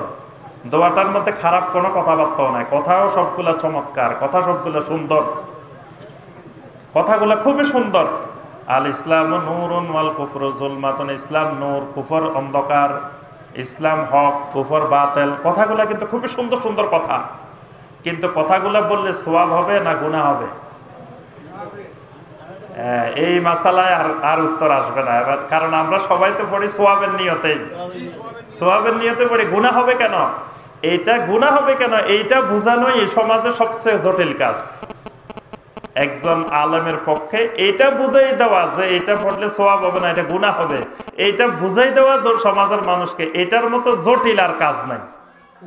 কারণ হলো এর মধ্যে কথা সবগুলা সুন্দর, কথা সবগুলা ভালো, তাহলে গুনাহ হবে কেন? গুনাহ হবে এই জন্য আল্লাহ রাসূল সাল্লাল্লাহু আলাইহি ওয়াসাল্লামকে আল্লাহ পাক দায়িত্ব দিয়েছেন আমাদেরকে ইবাদত শেখানোর জন্য। নবী সাল্লাল্লাহু আলাইহি ওয়াসাল্লাম আল্লাহর জমিনে সবচেয়ে বড় মুত্তাকি, সবচেয়ে বড় খাশিয়াতুল্লাহর অধিকারী, সেই রাসূল আমাদেরকে যে ওযু শিখাইছেন সেই ওযুর মধ্যে বিসমিল্লাহিল আলিয়্যিল আযীম আলহামদুলিল্লাহি আলা দীনিল ইসলাম শিখান নাই। গুনাহটা হবে এই কারণে যে নবী সাল্লাল্লাহু আলাইহি ওয়াসাল্লাম যে ওযু করছেন সেই ওযুর মধ্যে এটা ছিল না, সাহাবায়ে কেরাম যে ওযু করছেন সেই ওযুর মধ্যে এটা ছিল না। যেদিন আল ইয়াউমা আকমালতু লাকুম দীনাকুম নাজিল হয়েছে কোরআনে কারিমে সূরা আল মায়দার ৩ নম্বর আয়াত, আল ইয়াউমা আকমালতু লাকুম দীনাকুম ওয়া আতমামতু আলাইকুম নি'মাতি ওয়া রাদিতু লাকুমুল ইসলাম দীনা। আল্লাহ পাক ১০ম হিজরিতে বিদায় হজের হজ্জাতুল বেদার দিনে আরাফার ময়দানে আল্লাহ পাক এই আয়াতে কারিমা নাজিল করেন, আল ইয়াউমা আকমালতু লাকুম দীনাকুম, আজকে আমি তোমাদের জন্য আমার দ্বীনকে পরিপূর্ণ করে দিয়েছি। সেই দিন ওই আরাফার ময়দানে ১০ম হিজরির আরাফার ময়দানে ৯ জিলহজ তারিখে আল্লাহর যে দিন ছিল, যে ওযু ছিল, সেই ওযুর মধ্যে এই দোয়া ছিল না। যেদিন দিন পরিপূর্ণ হয়েছে সেই দিন এই দোয়া ছিল না। কথাটা বুঝতে পারছেন? আবার আল্লাহ পাক যেদিন ঘোষণা দিয়েছেন আরশে আজিম থেকে, আল ইয়াউমা আকমালতু লাকুম দীনাকুম, আজকে তোমাদের জন্য দিন পরিপূর্ণ হয়ে গেছে, সেই দিন এই দোয়া ছিল না। এই জন্য এটা সুন্নত নয়, সুন্নতের বিপরীত। ওযুর নিয়ত আছে না? নিয়ত জানেন? ওযুর নিয়ত কয়জনে জানেন দেখি? নাওয়াইতু আনা তাওয়াজ্জা লিরাফিল হাদাসে ওয়াস্তিবাহাতান লিসসালাতে তাকাররুবান ইলাল্লাহি তাআলা। এটা আবার একটু কম জানে মানুষ, অনেক ভাই জানে না এটা। ওযুর নিয়ত আছে আমাদের বাংলাদেশে, কিন্তু আমাদের বড় ভাই মুফতি আলিমুল্লাহ হাফেজাহুল্লাহ, তিনি দীর্ঘদিন সৌদি আরবে ছিলেন। সৌদি আরবের মানুষ কোনোদিন এই বিসমিল্লাহিল আলিয়্যিল আযীম আলহামদুলিল্লাহ আলা দীনিল ইসলাম এটাও শুনে নাই, এই নাওয়াইতু আনা তাওয়াজ্জা লিরাফিল হাদাসে এটাও শুনে নাই। এটা শুনছি আমরা বাংলাদেশের মানুষ, মুখস্থ করছি। এই ওযুর নিয়ত নবী সাল্লাল্লাহু আলাইহি সাল্লামের যেই দিন, যে শরীয়ত, যে ইবাদত সেখানে ছিল না। এরকম আরো অনেকগুলো জিনিস আমাদের এরকম ওযুর ক্ষেত্রে দেখবেন কোন বইতে লেখা আছে, হাত ধোয়ার সময় এই দোয়া, মুখ ধোয়ার সময় এই দোয়া, কুলি করার সময় এই দোয়া, পা ধোয়ার সময় এই দোয়া, এরকম বিভিন্ন অঙ্গ প্রত্যঙ্গ ধোয়ার সময় বিভিন্ন রকমের দোয়া। এই দোয়াগুলো নবী সাল্লাল্লাহু আলাইহি সাল্লাম পড়েন নাই, নবী সাল্লাল্লাহু আলাইহি সাল্লাম আমাদেরকে শিখান নাই, সাহাবায়ে কেরাম পড়েন নাই। তাহলে নবী সাল্লাল্লাহু আলাইহি সাল্লামের থেকে, সাহাবায়ে কেরামের থেকে বেশি বুজুর্গ সাজা, এটা আরেকটা অপরাধ। কথাটা বুঝতে পারছেন? আগে হাদিস বলছি, যে বেশি করতে যাই, নবী সাল্লাল্লাহু আলাইহি সাল্লাম বলছেন যে ফামান রাগিবা আন সুন্নতি ফালাইসা মিন্নি। তাহলে আমার বেশি করার দরকার কি? আমালুন কলিলুন ফি সুন্নাতিন খায়রুম মিন আমালিন কাসিরিন ফি বিদআ। বিশাল বিশাল আমল করার থেকে, বস্তা বস্তা আমল করা থেকে আমল কম করব, কিন্তু কম করাটাই হলো সুন্নতের ভিত্তিতে যদি কম করি, এটা ওই বস্তা বস্তা আমলের থেকে অনেক বেশি উত্তম। আচ্ছা, ওযুর পরে আসি নামাজের মধ্যে। নামাজের প্রথমে জায়নামাজ পাক করার দোয়া, জায়নামাজ পাক করার দোয়া বলেন তো দেখি। আল্লাহ রাসূল সাল্লাল্লাহু আলাইহি সাল্লাম, সাহাবায়ে কেরাম রাদিয়াল্লাহু তাআলা, তারা কখনো ইন্নী ওয়াজ্জাহতু দিয়ে জায়নামাজ পাক করেন নাই। জায়নামাজ তো এমনিই পাক, জায়নামাজ পাক না হইলে আপনি নামাজে দাঁড়াইছেন কেমনে? জায়নামাজ তো আগে থেকে পাক আছেই, তাহলে জায়নামাজকে আর কোনো দোয়া দিয়ে পাক করার দরকার নেই। এরপরে আপনার নামাজের নিয়াত, নাওয়াইতু আন উসাল্লিয়া লিল্লাহি তাআলা রাকাতায় সালাসা আরবা, এগুলো মুখস্থ করতে করতে কি কষ্ট। অথচ নবী সাল্লাল্লাহু আলাইহি সাল্লাম, সাহাবায়ে কেরাম কখনো এই জাতীয় নিয়ত এগুলো কখনো মুখে উচ্চারণ করেন নাই। এজন্য কোরআন হাদিসে তো আসা নাই, পৃথিবীর কোন মাযহাবের কোন কিতাবেও আসা নাই। হানাফি মাযহাবের যত কিতাব আছে, ওলামায়ে কেরাম আছেন, সেখানে কুদুরি বলেন, তারপরে শরে বেকায়া বলেন, হেদায়া বলেন, এগুলোর মধ্যেও এরকম নিয়াত আসে নাই। অর্থাৎ কোন কিতাবে আসে নাই, কিন্তু বাংলাদেশের কিতাবে আছে। বাংলাদেশে এগুলো খুবই প্রসিদ্ধ, আমরা এগুলো মুখস্থ করতেছি। আজকে রাত্রে যদি সারা রাত আমরা এই বেদাতের বয়ান করি, শেষ হবে না। যেই সেক্টরে যাবেন সেই সেক্টরেই বেদাত আর বেদাত, অসংখ্য বেদাত, আগাগোড়া বেদাত। তারপরে নামাজের মধ্যে এরকম আরো অসংখ্য। নামাজের পরে, সালাম ফিরানোর পরে, নামাজের যখন সালামটা ফিরাই আমরা, সালাম ফিরানোর পরে নবী সাল্লাল্লাহু আলাইহি ওয়াসাল্লাম কি করতেন? আল্লাহর জিকির করতেন। সালাম ফিরানোর পরে নবী সাল্লাল্লাহু আলাইহি ওয়াসাল্লাম বলতেন আল্লাহু আকবার, আস্তাগফিরুল্লাহ, আস্তাগফিরুল্লাহ, আস্তাগফিরুল্লাহ, আল্লাহুম্মা আনতাস সালাম ওয়া মিনকাস সালাম তাবারাকতা ইয়া যাল জালাল, কিন্তু বাংলাদেশে এটা নাই। বাংলাদেশে আবার এটার মধ্যে বাড়ানো হয়েছে।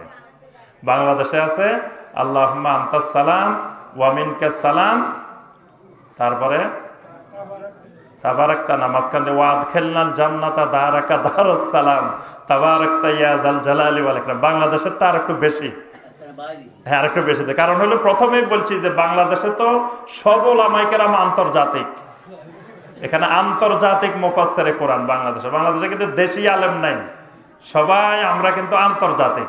এজন্য বাংলাদেশের দোয়াগুলোর মধ্যে একটু বেশি থাকে।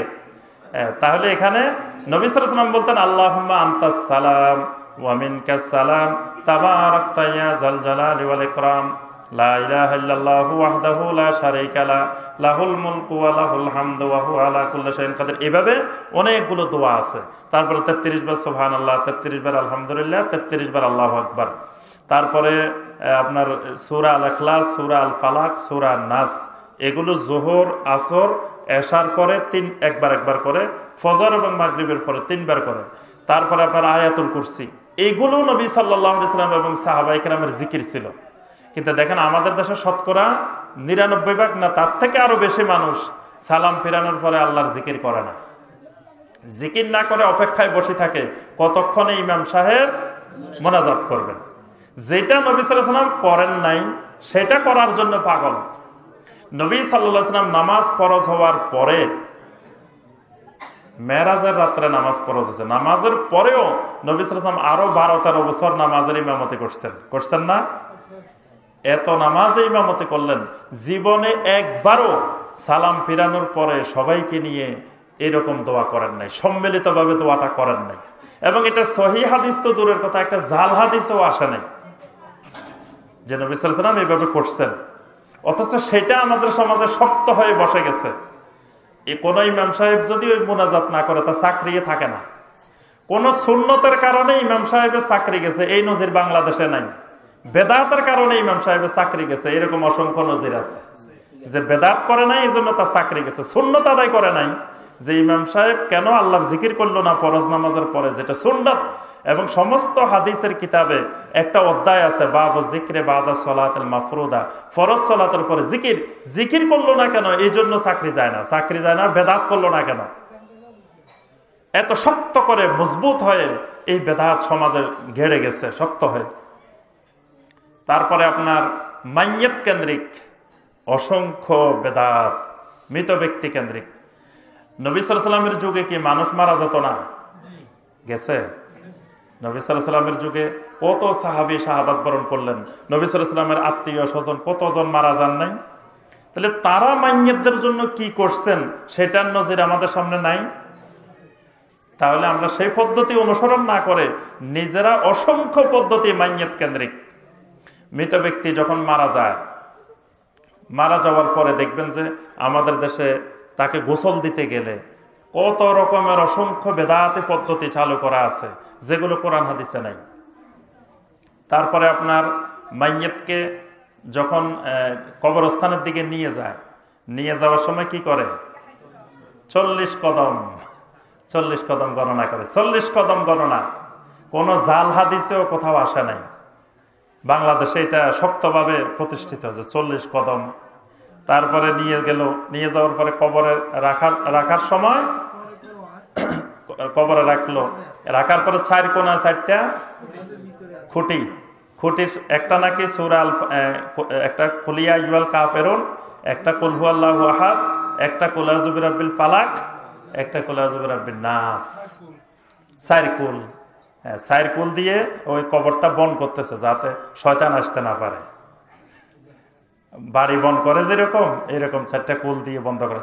এটার নজির কোনো হাদিসে কোথাও নাই, কিন্তু বাংলাদেশে এটা ইবাদত হিসেবে প্রচলিত। তারপরে মাইয়াতকে দাফন করা হলো, দাফন করার সময় মাটি দেওয়া হচ্ছে। মিনহা খালাকনাকুম ওয়া ফিহা নুঈদুকুম ওয়া মিনহা নুখরিজুকুম তারাতান উখরা।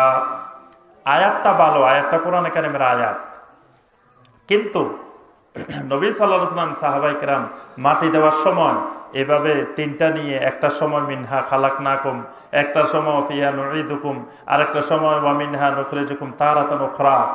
এই কথা বলে নবী সাল্লাল্লাহু আলাইহি ওয়াসাল্লাম সাহাবায়ে কেরাম কাউকে দাফন করেন নাই। অথচ আমাদের এখানে কত সুন্দর করে আমরা মুখস্থ করি, মিনহা খালাকনাকুম ওয়া ফিহা নুঈদুকুম ওয়া মিনহা নুখরিজুকুম তারাতান উখরা। মাইয়াতকে দাফন করা হলো, দাফন করার পরে আমরা সবাই বসে থাকি যে কোরআন তেলাওয়াত করে দোয়া করা হবে, সম্মিলিত দোয়া করার জন্য সবাই অপেক্ষা করতে থাকি যে সবাই বসেন, জিয়ারত শেষ হলে জিয়ারত হবে, তারপরে যাবেন। নবী সাল্লাল্লাহু আলাইহি ওয়াসাল্লাম এবং সাহাবায়ে কেরামের সুন্নাহ পদ্ধতি হলো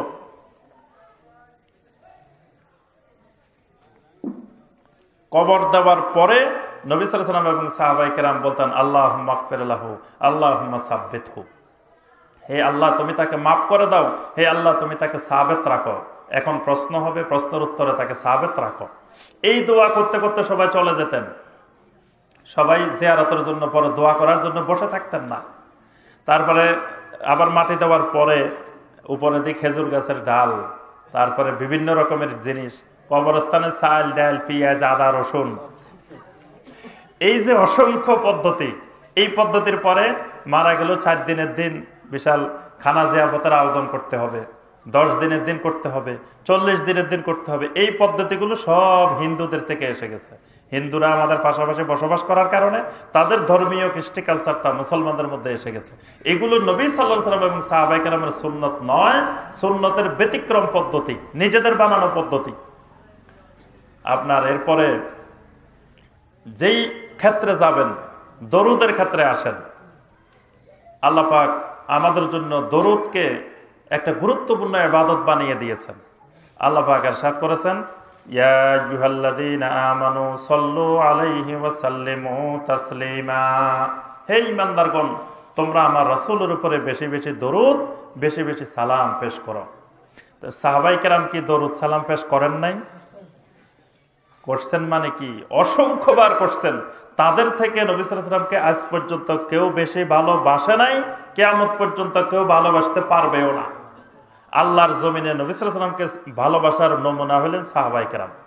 আল্লাহ পাক কোরআনের আয়াত নাযিল করে বলে দিয়েছেন ফাইন আমানু বিমিসলি মা আমানতুম বিহি ফাকাদ ইহতাদাও, দুনিয়ার মানুষ যদি ওই সাহাবীদের মতো ঈমান আনে তাহলেই তারা হেদায়েতের উপরে আছে। ঈমান আনতে হবে সাহাবায়ে কেরামের মতো, রাসূল সাল্লাল্লাহু আলাইহি ওয়াসাল্লামকে ভালোবাসতে হবে সাহাবায়ে কেরামের মতো। সাহাবায়ে কেরাম কিভাবে ভালোবাসতেন? সাহাবায়ে কেরাম নবী সাল্লাল্লাহু আলাইহি ওয়াসাল্লামের উপরে দরুদও পড়তেন, সালামও পড়তেন। এবং এই আয়াতে কারিমা নাজিলের সাথে সাথে সাহাবায়ে কেরামের সামনে আয়াত নাজিল হতে দেরি নাই, আমল চালু হয়ে যেত। আয়াত নাজিল হয়েছে, সাহাবায়ে কেরাম সাথে সাথে নবী সাল্লাল্লাহু আলাইহি ওয়াসাল্লামের কাছে গেলেন, গিয়ে বলেন ইয়া রাসূলুল্লাহ সাল্লাল্লাহু আলাইহি ওয়াসাল্লাম আমরা তো আপনাকে সালাম কিভাবে দিতে হয় সেটা জানি, আমরা তো সালাম দেওয়া জানি, কারণ আমরা আপনাকে দেখা হলে আসসালামু আলাইকুম ওয়া রাহমাতুল্লাহি ওয়া বারাকাতুহু বলি। নামাজের ভিতরে আসসালামু আলাইকা আইয়ুহান নাবিয়্যু ওয়া রাহমাতুল্লাহি ওয়া বারাকাতুহু সালাম তো দিতে জানি, তা আপনাকে আমরা দরুদ কিভাবে পেশ করব? আল্লাহ বলেন সাল্লু আলাইহি কাইফা নুসাল্লি আলাইকা ইয়া রাসূলুল্লাহ। আল্লাহ রাসূল সাল্লাল্লাহু আলাইহি ওয়াসাল্লাম বললেন যে তোমরা বলো আল্লাহুম্মা সাল্লি আলা মুহাম্মাদিন ওয়া আলা আলি মুহাম্মাদ কামা সাল্লাইতা আলা ইব্রাহিম ওয়া আলা আলি ইব্রাহিম ইন্নাকা হামিদুম মাজিদ। এই যে আমরা নামাজের ভিতরে যে দরুদটা পড়ি, এই দরুদটা শিখাই দিলেন। তাহলে নবী সাল্লাল্লাহু আলাইহি ওয়াসাল্লাম শিখাইলেন এই দরুদ, আর আমরা শিখলাম কোন দরুদ? বালাগাল উলা বিকামালিহি কাশাফাদ দুজা বিজামালিহি হাসুনাত জামিউ খাসালিহি সাল্লু আলাইহি ওয়া আলিহি। এটাকে দরুদ না কবিতা? এই দেশের মানুষকে এটা বোঝানো কঠিন যে দরুদ আলাদা, কবিতা আলাদা। কবিতা এক জিনিস, দরুদ এক জিনিস। দরুদ পড়লে সওয়াব হয়, কবিতা পড়লে সওয়াব হয় না। কবিতা আপনি বলতে পারেন, কবিতা নবী সাল্লাল্লাহু আলাইহি ওয়াসাল্লামের শানে, নবী সাল্লাল্লাহু আলাইহি ওয়াসাল্লামের প্রশংসায় আপনি শিরক মুক্ত আপনি কবিতা রচনা করতে পারেন, এটা জায়েজ। কিন্তু সেটা তো ইবাদত না, সেটা দরুদ না। দরুদ শুধুমাত্র ওইগুলোই যেগুলো নবী সাল্লাল্লাহু আলাইহি ওয়াসাল্লাম আমাদেরকে শিখিয়ে দিয়েছেন। সেগুলার বাহিরে দরুদ বানানোর, ইবাদত বানানোর অধিকারও কারো নাই। এজন্য আমাদের দেশের বইতে দেখবেন দরুদে তুনাজ্জি, দরুদে এটা, দরুদে সেটা, অসংখ্য দরুদ বানানো আছে।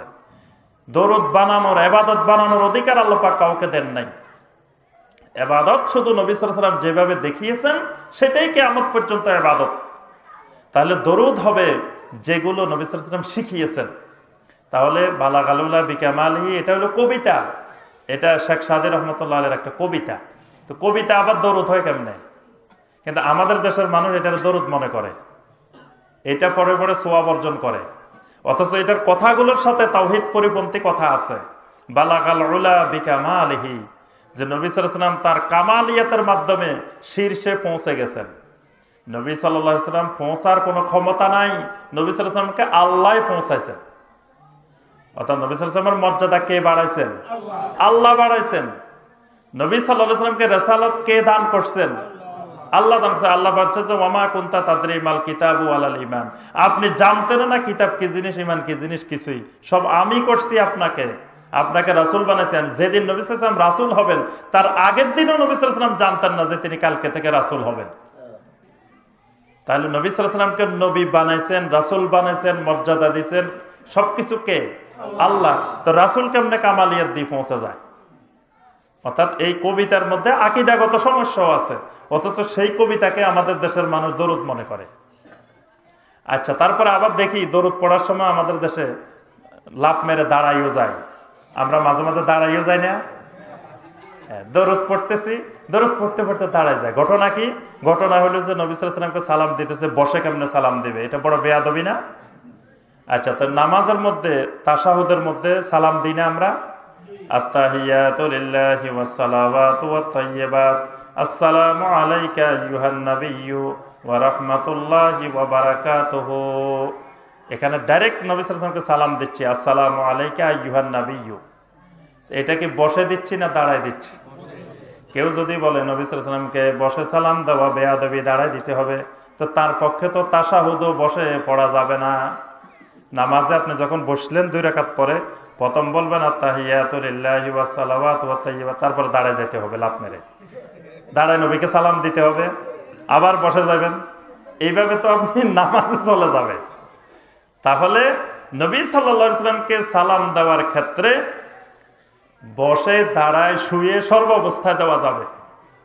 নবী সাল্লাল্লাহু আলাইহি ওয়াসাল্লাম সব জায়গায় হাজির নাজির, এই বিশ্বাস পোষণটা আরেকটা শিরকি বিশ্বাস, যে আল্লাহর দৃষ্টি, আল্লাহর ক্ষমতা, আল্লাহর এলেম, আল্লাহর কুদরত এগুলো সর্বত্র বিরাজমান, কিন্তু নবী সাল্লাল্লাহু আলাইহি ওয়াসাল্লাম সব জায়গায় বিরাজমান নন। নবী সাল্লাল্লাহু আলাইহি ওয়াসাল্লামকে যদি আল্লাহর মতো সব জায়গায়, যে আল্লাহর দৃষ্টি ক্ষমতা যেমন বিরাজমান, নবী সাল্লাল্লাহু আলাইহি ওয়াসাল্লাম বিরাজমান, এই বিশ্বাস পোষণ করা শিরক। তো অনেকে যারা দাঁড়ায় যান তাদের আকীদা হলো যে নবী সাল্লাল্লাহু আলাইহি ওয়াসাল্লাম এখানে বাতাসে, আকাশে সব জায়গায় মিশে আছে। এই মসজিদে আমরা দরুদ পড়তেছি, নবী সাল্লাল্লাহু আলাইহি ওয়াসাল্লাম এখানে চলে আসছে। এই বিশ্বাসের জন্য একটা শক্ত দলিল আছে, সেই দলিলটাও আপনাদেরকে বলে দিই। যে কবরে যে প্রশ্নগুলা হবে, সেই প্রশ্নগুলা কি?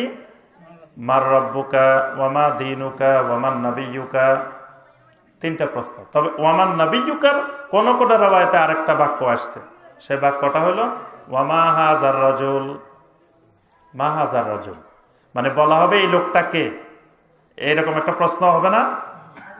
তো এখন আমরা ওলামায়ে কেরাম, আমাদের দেশের ওলামায়ে কেরাম আমরা ব্যাখ্যা করছি কি, যে দেখেন যে নবী সাল্লাল্লাহু আলাইহি ওয়াসাল্লাম কোথায়? মদিনায়। আমরা মারা গেলাম বাংলাদেশে, এখানে কৈয়ারা দিঘির পাড়ে। কৈয়ারা দিঘির পাড়ে কবরস্থানে নবী সাল্লাল্লাহু আলাইহি ওয়াসাল্লামকে দেখানো হবে, দেখায় বলা হবে যে এই তুমি এই লোকটাকে চিনো, এই লোকটা কে? তাহলে দেখো নবী সাল্লাল্লাহু আলাইহি ওয়াসাল্লাম এখানে কৈয়ারা দিঘির পাড়েও আছে, তাহলে রাসূল সব জায়গায় আছেন। নাউজুবিল্লাহ, কত বড় শিরকি আকীদা! এই আকীদার তৈরি হয়েছে ওই বাক্যটা আরবদের ব্যবহার, আরবদের বাগধারা না বোঝার কারণে। বাংলা ভাষায় বাগধারা আছে না? ঠিক আরবি ভাষায় এরকম বাগধারা আছে। আরবি ভাষার মা হাজার রাজুল অর্থ হলো যে ওই লোক সম্পর্কে আপনি কি ধারণা করেন, কি জানেন, এটাকে আরবেরা বলে মা হাজার রাজুল। যেমন ধরেন আপনাকে জিজ্ঞেস করলাম যে আপনি আমেরিকার যে প্রেসিডেন্ট হয়েছে তার সম্পর্কে আপনি কি জানেন, এই মা হাজার রাজুল এটা আরবদের একটি মানে বাগধারা। এটাকে আমরা বানাইছি যে নবী সাল্লাল্লাহু আলাইহি ওয়াসাল্লাম এখানে আসেন, জিজ্ঞেস করা হয়, নবী সাল্লাল্লাহু আলাইহি ওয়াসাল্লামকে দেখায় যে তুমি কি এই লোকটাকে চিনো। অর্থাৎ নবী সাল্লাল্লাহু আলাইহি ওয়াসাল্লামকে সালাম দেওয়ার জন্য দাঁড়িয়ে যাওয়া, এটা আরেকটি শিরকি এবং বেদাতি চিন্তাধারা। তারপরে দরুদের ক্ষেত্রে অসংখ্য দরুদ বানিয়ে বানিয়ে পড়া। আরেকটি এর সাথে সম্পৃক্ত হলো যে মিলাদুন নবী, যে নবী সাল্লাল্লাহু আলাইহি ওয়াসাল্লামের মিলাদ মানে কি? বার্থডে। বার্থডে বুঝেন না? মানে জন্মদিন। এই জন্মদিন পালন করা এটা হলো ইহুদিদের রীতি, খ্রিস্টানদের রীতি, বৌদ্ধদের রীতি, হিন্দুদের রীতি। খ্রিস্টানদের একটা বড় দিন আছে, কয় তারিখ? 25শে ডিসেম্বর। এটা কার জন্মদিন, কার বার্থডে? ঈসা আলাইহিস সালামের জন্মদিন হিসাবে তারা বলে। তারপরে আপনার হিন্দুদের একটা বড় দিন আছে, শ্রীকৃষ্ণের জন্মদিন। তারপরে বৌদ্ধদের বৌদ্ধ পূর্ণিমা, গৌতম বুদ্ধের জন্মদিন। নবী সাল্লাল্লাহু আলাইহি সাল্লামের জন্মদিন, নবী সাল্লাল্লাহু আলাইহি সাল্লাম কয় তারিখে জন্মগ্রহণ করছেন? এটা কে লিখে রাখলো, কে হিসাব রাখলো? নবী সাল্লাল্লাহু আলাইহি সাল্লামের বাপ তো মারাই গেলেন, মা তো কিছুদিন পরে মারা গেলেন, এবং পরবর্তীতে ঐতিহাসিকেরা নবী সাল্লাল্লাহু আলাইহি সাল্লামের জন্ম কয় তারিখে সেটা বর্ণনা করতে গিয়ে 12টির অধিক মত আছে। নবী সাল্লাল্লাহু আলাইহি সাল্লাম কয় তারিখে জন্মগ্রহণ করছেন? আর সবচেয়ে প্রসিদ্ধ রবায়েত হলো যে নবী সাল্লাল্লাহু আলাইহি সাল্লাম রমজান মাসে জন্মগ্রহণ করছেন। এটার দলিল হলো যে নবী সাল্লাল্লাহু আলাইহি সাল্লাম নবুয়ত পাইছেন কোন মাসে? হ্যাঁ, কোরআন নাযিল হয়েছে সর্বপ্রথম কোন মাসে? ইন্না আনসালনাহু ফি লাইলাতুল কদর। কদরের রাত্রিতে কোরআন নাযিল হয়েছে। তাহলে যে সময় কোরআন নাযিল হয় সেই সময় নবী সাল্লাল্লাহু আলাইহি সাল্লামের বয়স কত? তো 40 বছর কোন মাসে পূর্ণ হয়েছে? রমজান মাসে। তো তাহলে নবী সাল্লাল্লাহু আলাইহি সাল্লামের জন্ম রমজান মাসেই। অনেক ঐতিহাসিক বলছেন যে নবী সাল্লাল্লাহু আলাইহি সাল্লামের জন্ম রমজান মাসে, এই জন্য রমজান মাসে 40 বছর পূর্ণ হয়েছে। তখন আল্লাহ পাক তাকে 40 বছর বয়সে নবুয়ত দিয়েছেন। আবার অনেক ঐতিহাসিক সে মুহররম মাসের কথা বলছেন, সফর মাসের কথা বলছেন, বিভিন্ন জন বিভিন্ন কথা বলছেন। আচ্ছা, তো এত কথা হইল কেন?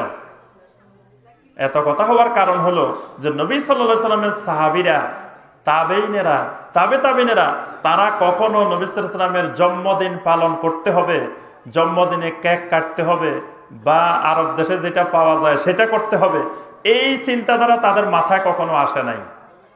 এই জন্য তারা নবী সাল্লাল্লাহু আলাইহি সাল্লাম কোন দিন জন্মগ্রহণ করছেন সেটাই তারা খবর রাখেন নাই।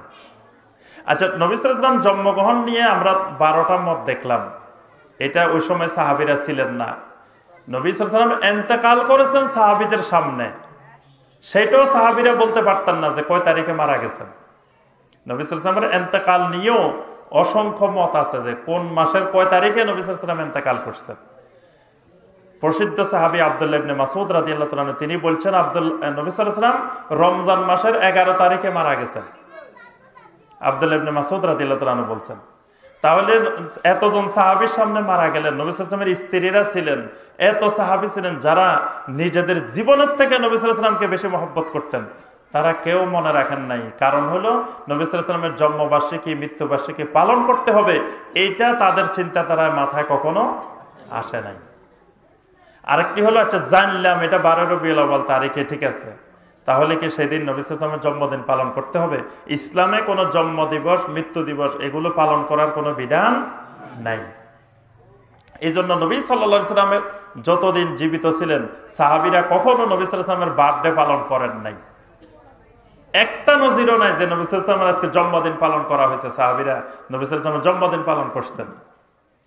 তাহলে 12 রবিউল আউয়াল জানলেও নবী সাল্লাল্লাহু আলাইহি ওয়াসাল্লামের জন্মদিন পালন করার কোনো সুযোগ নাই। আরেকটি হলো, জন্মদিন হয় মানুষের বছরে কয়দিন, কিন্তু আমাদের দেশে দেখা যায় ফজরের পরেও জন্মদিন, জোহরের পরেও জন্মদিন, এশার পরেও জন্মদিন। ভাই, সম্মানিত ভাইয়েরা, মুসল্লিয়ানে কেরাম বসেন, এখন মিলাদ আছে সকালে ফজরের পরে, আবার আসরের পরে, আবার এশার পরে, আবার প্রতিদিন। তাহলে বার্থডে কি প্রতিদিন হয়? ফজরের পরেও হচ্ছে, জোহরের পরেও হচ্ছে, আসরের পরেও হচ্ছে। নবী সাল্লাল্লাহু আলাইহি সাল্লামের জন্ম নিয়ে আলোচনা করা এটা ইবাদত। নবী সাল্লাল্লাহু আলাইহি সাল্লামের জন্ম নিয়ে যেটা একেবারে অথেন্টিক দলিল পাওয়া যাবে, কোরআন সুন্নাহ জানা যাবে যে নবী সাল্লাল্লাহু আলাইহি সাল্লামের জন্মের ব্যাপারে যে কথাগুলো কোরআন হাদিসে আসছে, এগুলো আমরা আলোচনা করতে পারি। এগুলো আলোচনাতে কোনো অসুবিধা নেই, ওইগুলো আলোচনাটা ইবাদত, নবী সাল্লাল্লাহু আলাইহি সাল্লামের মহব্বত বৃদ্ধি পাবে। কিন্তু সেই আলোচনা হবে হয়তো মাঝে মাঝে কোনো এক সময়, কিন্তু এটাকে আমরা কন্টিনিউ ফজরের পরে, আসরের পরে, তারপরে বাড়ি উদ্বোধন করতে, তারপরে ঘর উদ্বোধন করতে, দোকান উদ্বোধন করতে, সব জায়গায় নবী সাল্লাল্লাহু আলাইহি ওয়াসাল্লামের বার্থডে। আপনার ঘর উদ্বোধন হবে, সেখানেও বার্থডে পালন করা হবে, আবার দোকান উদ্বোধন হবে, সেখানেও বার্থডে, মানে সব জায়গায় নবী সাল্লাল্লাহু আলাইহি ওয়াসাল্লামের জন্মদিন পালন করার মাধ্যমে সব, এটা আরেক বেদাতি চিন্তাধারা। এই জাতীয় চিন্তাধারাগুলো অসংখ্য আমাদের সমাজে ঢুকে আছে। তো আমরা রাত অনেক হয়ে যাচ্ছে, 10:30টার উপরে বেজে গেছে, এইভাবে বর্ণনা দিতে গেলে একেবারে সারা রাত বর্ণনা দিলেও শেষ হবে না। এই জন্য সর্বশেষ কথা হলো যে আমরা এবাদত করি এমনি কম, আমাদের এবাদত হলো কম, পুঁজি কম। সেই এবাদতটাই যদি বেদাতের কারণে নষ্ট হয়ে যায়, সেই এবাদতটাই যদি আল্লাহ পাক কবুল না করেন, বেদাত হলে আল্লাহ পাক কখনো কবুল করবেন না। এবাদত কবুলের মূল শর্তই হলো এবাদতটি হতে হবে নবী সাল্লাল্লাহু আলাইহি ওয়াসাল্লামের সুন্নত পদ্ধতিতে। আমরা সবাই আমাদের মা বাবার জন্য মহব্বত করি। মা বাবা মারা গেছেন দুনিয়া থেকে, সবাই চায় যে আমাদের মা বাবাকে কিছু দিই। সবাই চায় না দিতে? সবাই, এটা একবারে সব ছেলে মেয়েরাই চায় যে আমার আব্বা আম্মা কবরে চলে গেছেন, দুনিয়া থেকে চলে গেছেন, আব্বা আম্মার জন্য কিছু হাদিয়া পাঠাই। কিন্তু হাদিয়া পাঠানোর ক্ষেত্রে মনে রাখতে হবে যে যেই কুরিয়ার সার্ভিসে পাঠাবো, যে ডাকে পাঠাবো, সেই ডাকের কিছু বিধিবিধান আছে। আপনি পোস্ট অফিসে পাঠাতে চাইলে পোস্ট অফিসের কিছু নীতিমালা আছে। তারপরে আপনি সুন্দরবন কুরিয়ার সার্ভিসে পাঠাবেন, সেটারও কিছু নীতিমালা আছে।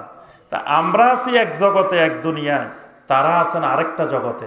এই জগৎ থেকে আরেক জগতে যে ডাকে পাঠাবেন, সেই ডাকের কি কিছু নীতিমালা নাই? ওই নীতিমালা মেনে যদি পাঠান তাহলে আব্বা আম্মার কাছে যাবে। ওই নীতিমালা মেনে যদি না পাঠান তা আপনি বস্তা বস্তা পাঠাতে পারবেন, সেগুলো আব্বা আম্মার কাছে পর্যন্ত পৌঁছবে না, সেগুলো রাস্তায় নষ্ট হয়ে যাবে বা রাস্তায় কেউ খুলে নিয়ে নিবে।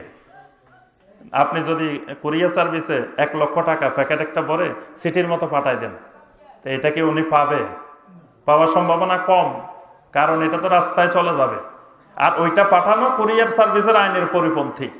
তাহলে আমরা আব্বা আম্মার জন্য যখন কিছু পাঠাবো, তখন শরীয়তের নিয়ম কানুন বিধিবিধান মেনেই পাঠাইতে হবে।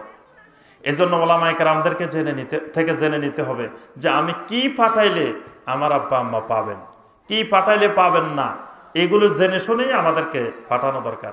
অর্থাৎ সমস্ত ইবাদত, সমস্ত আমল সুন্নত পদ্ধতিতে হইতে হবে।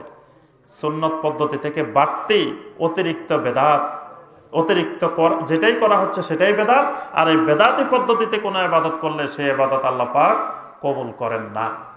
এজন্য সম্মানিত ভাই ও বোনেরা, আমরা সবসময় খেয়াল রাখবো যে বেদাত সবসময় পরিহার করব।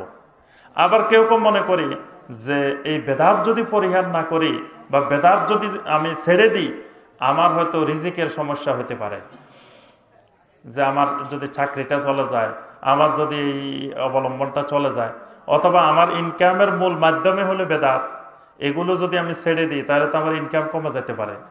আসলে ইনকাম কমবে না, সুন্নতের মধ্যে আল্লাহ পাক বরকত রেখেছেন, বেদাতের মধ্যে আল্লাহ পাক বরকত রাখেন নাই।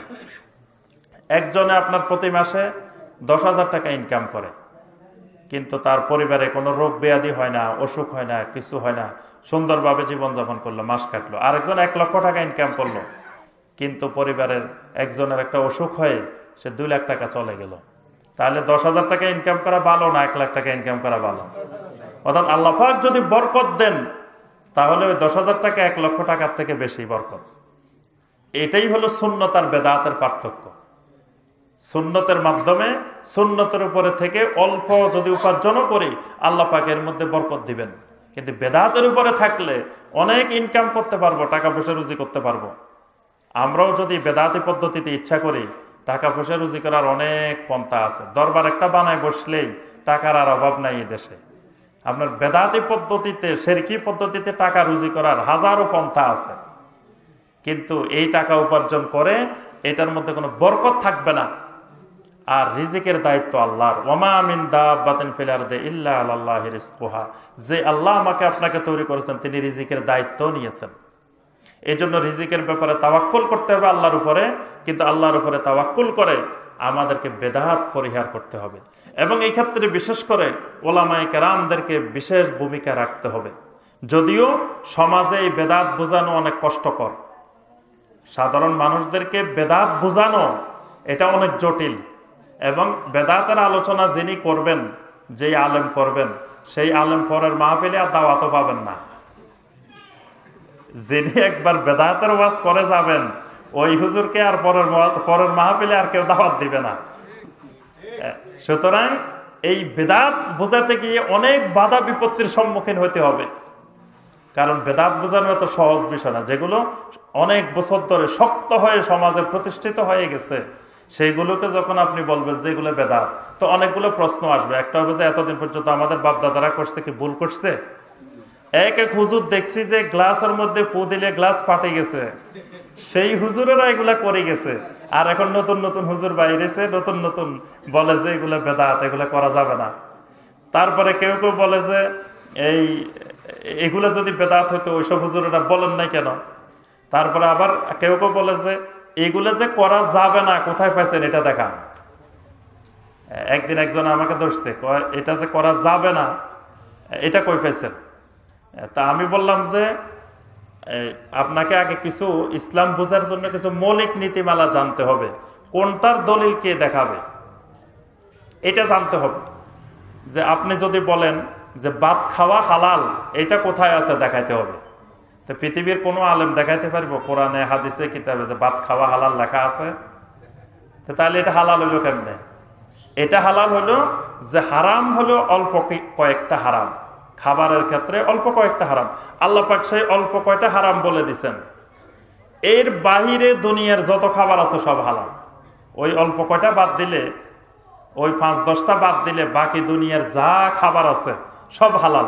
এখন আল্লাহ পাক যদি হালাল খাবারের বর্ণনা কোরআনে দিতেন, তো শুধু হালাল খাবারের বর্ণনা দিতে তো কোরআনে 10-15 পারা লাগতো খালি এই সারা দুনিয়াতে যত খাবার আছে এগুলার বর্ণনা দিতে।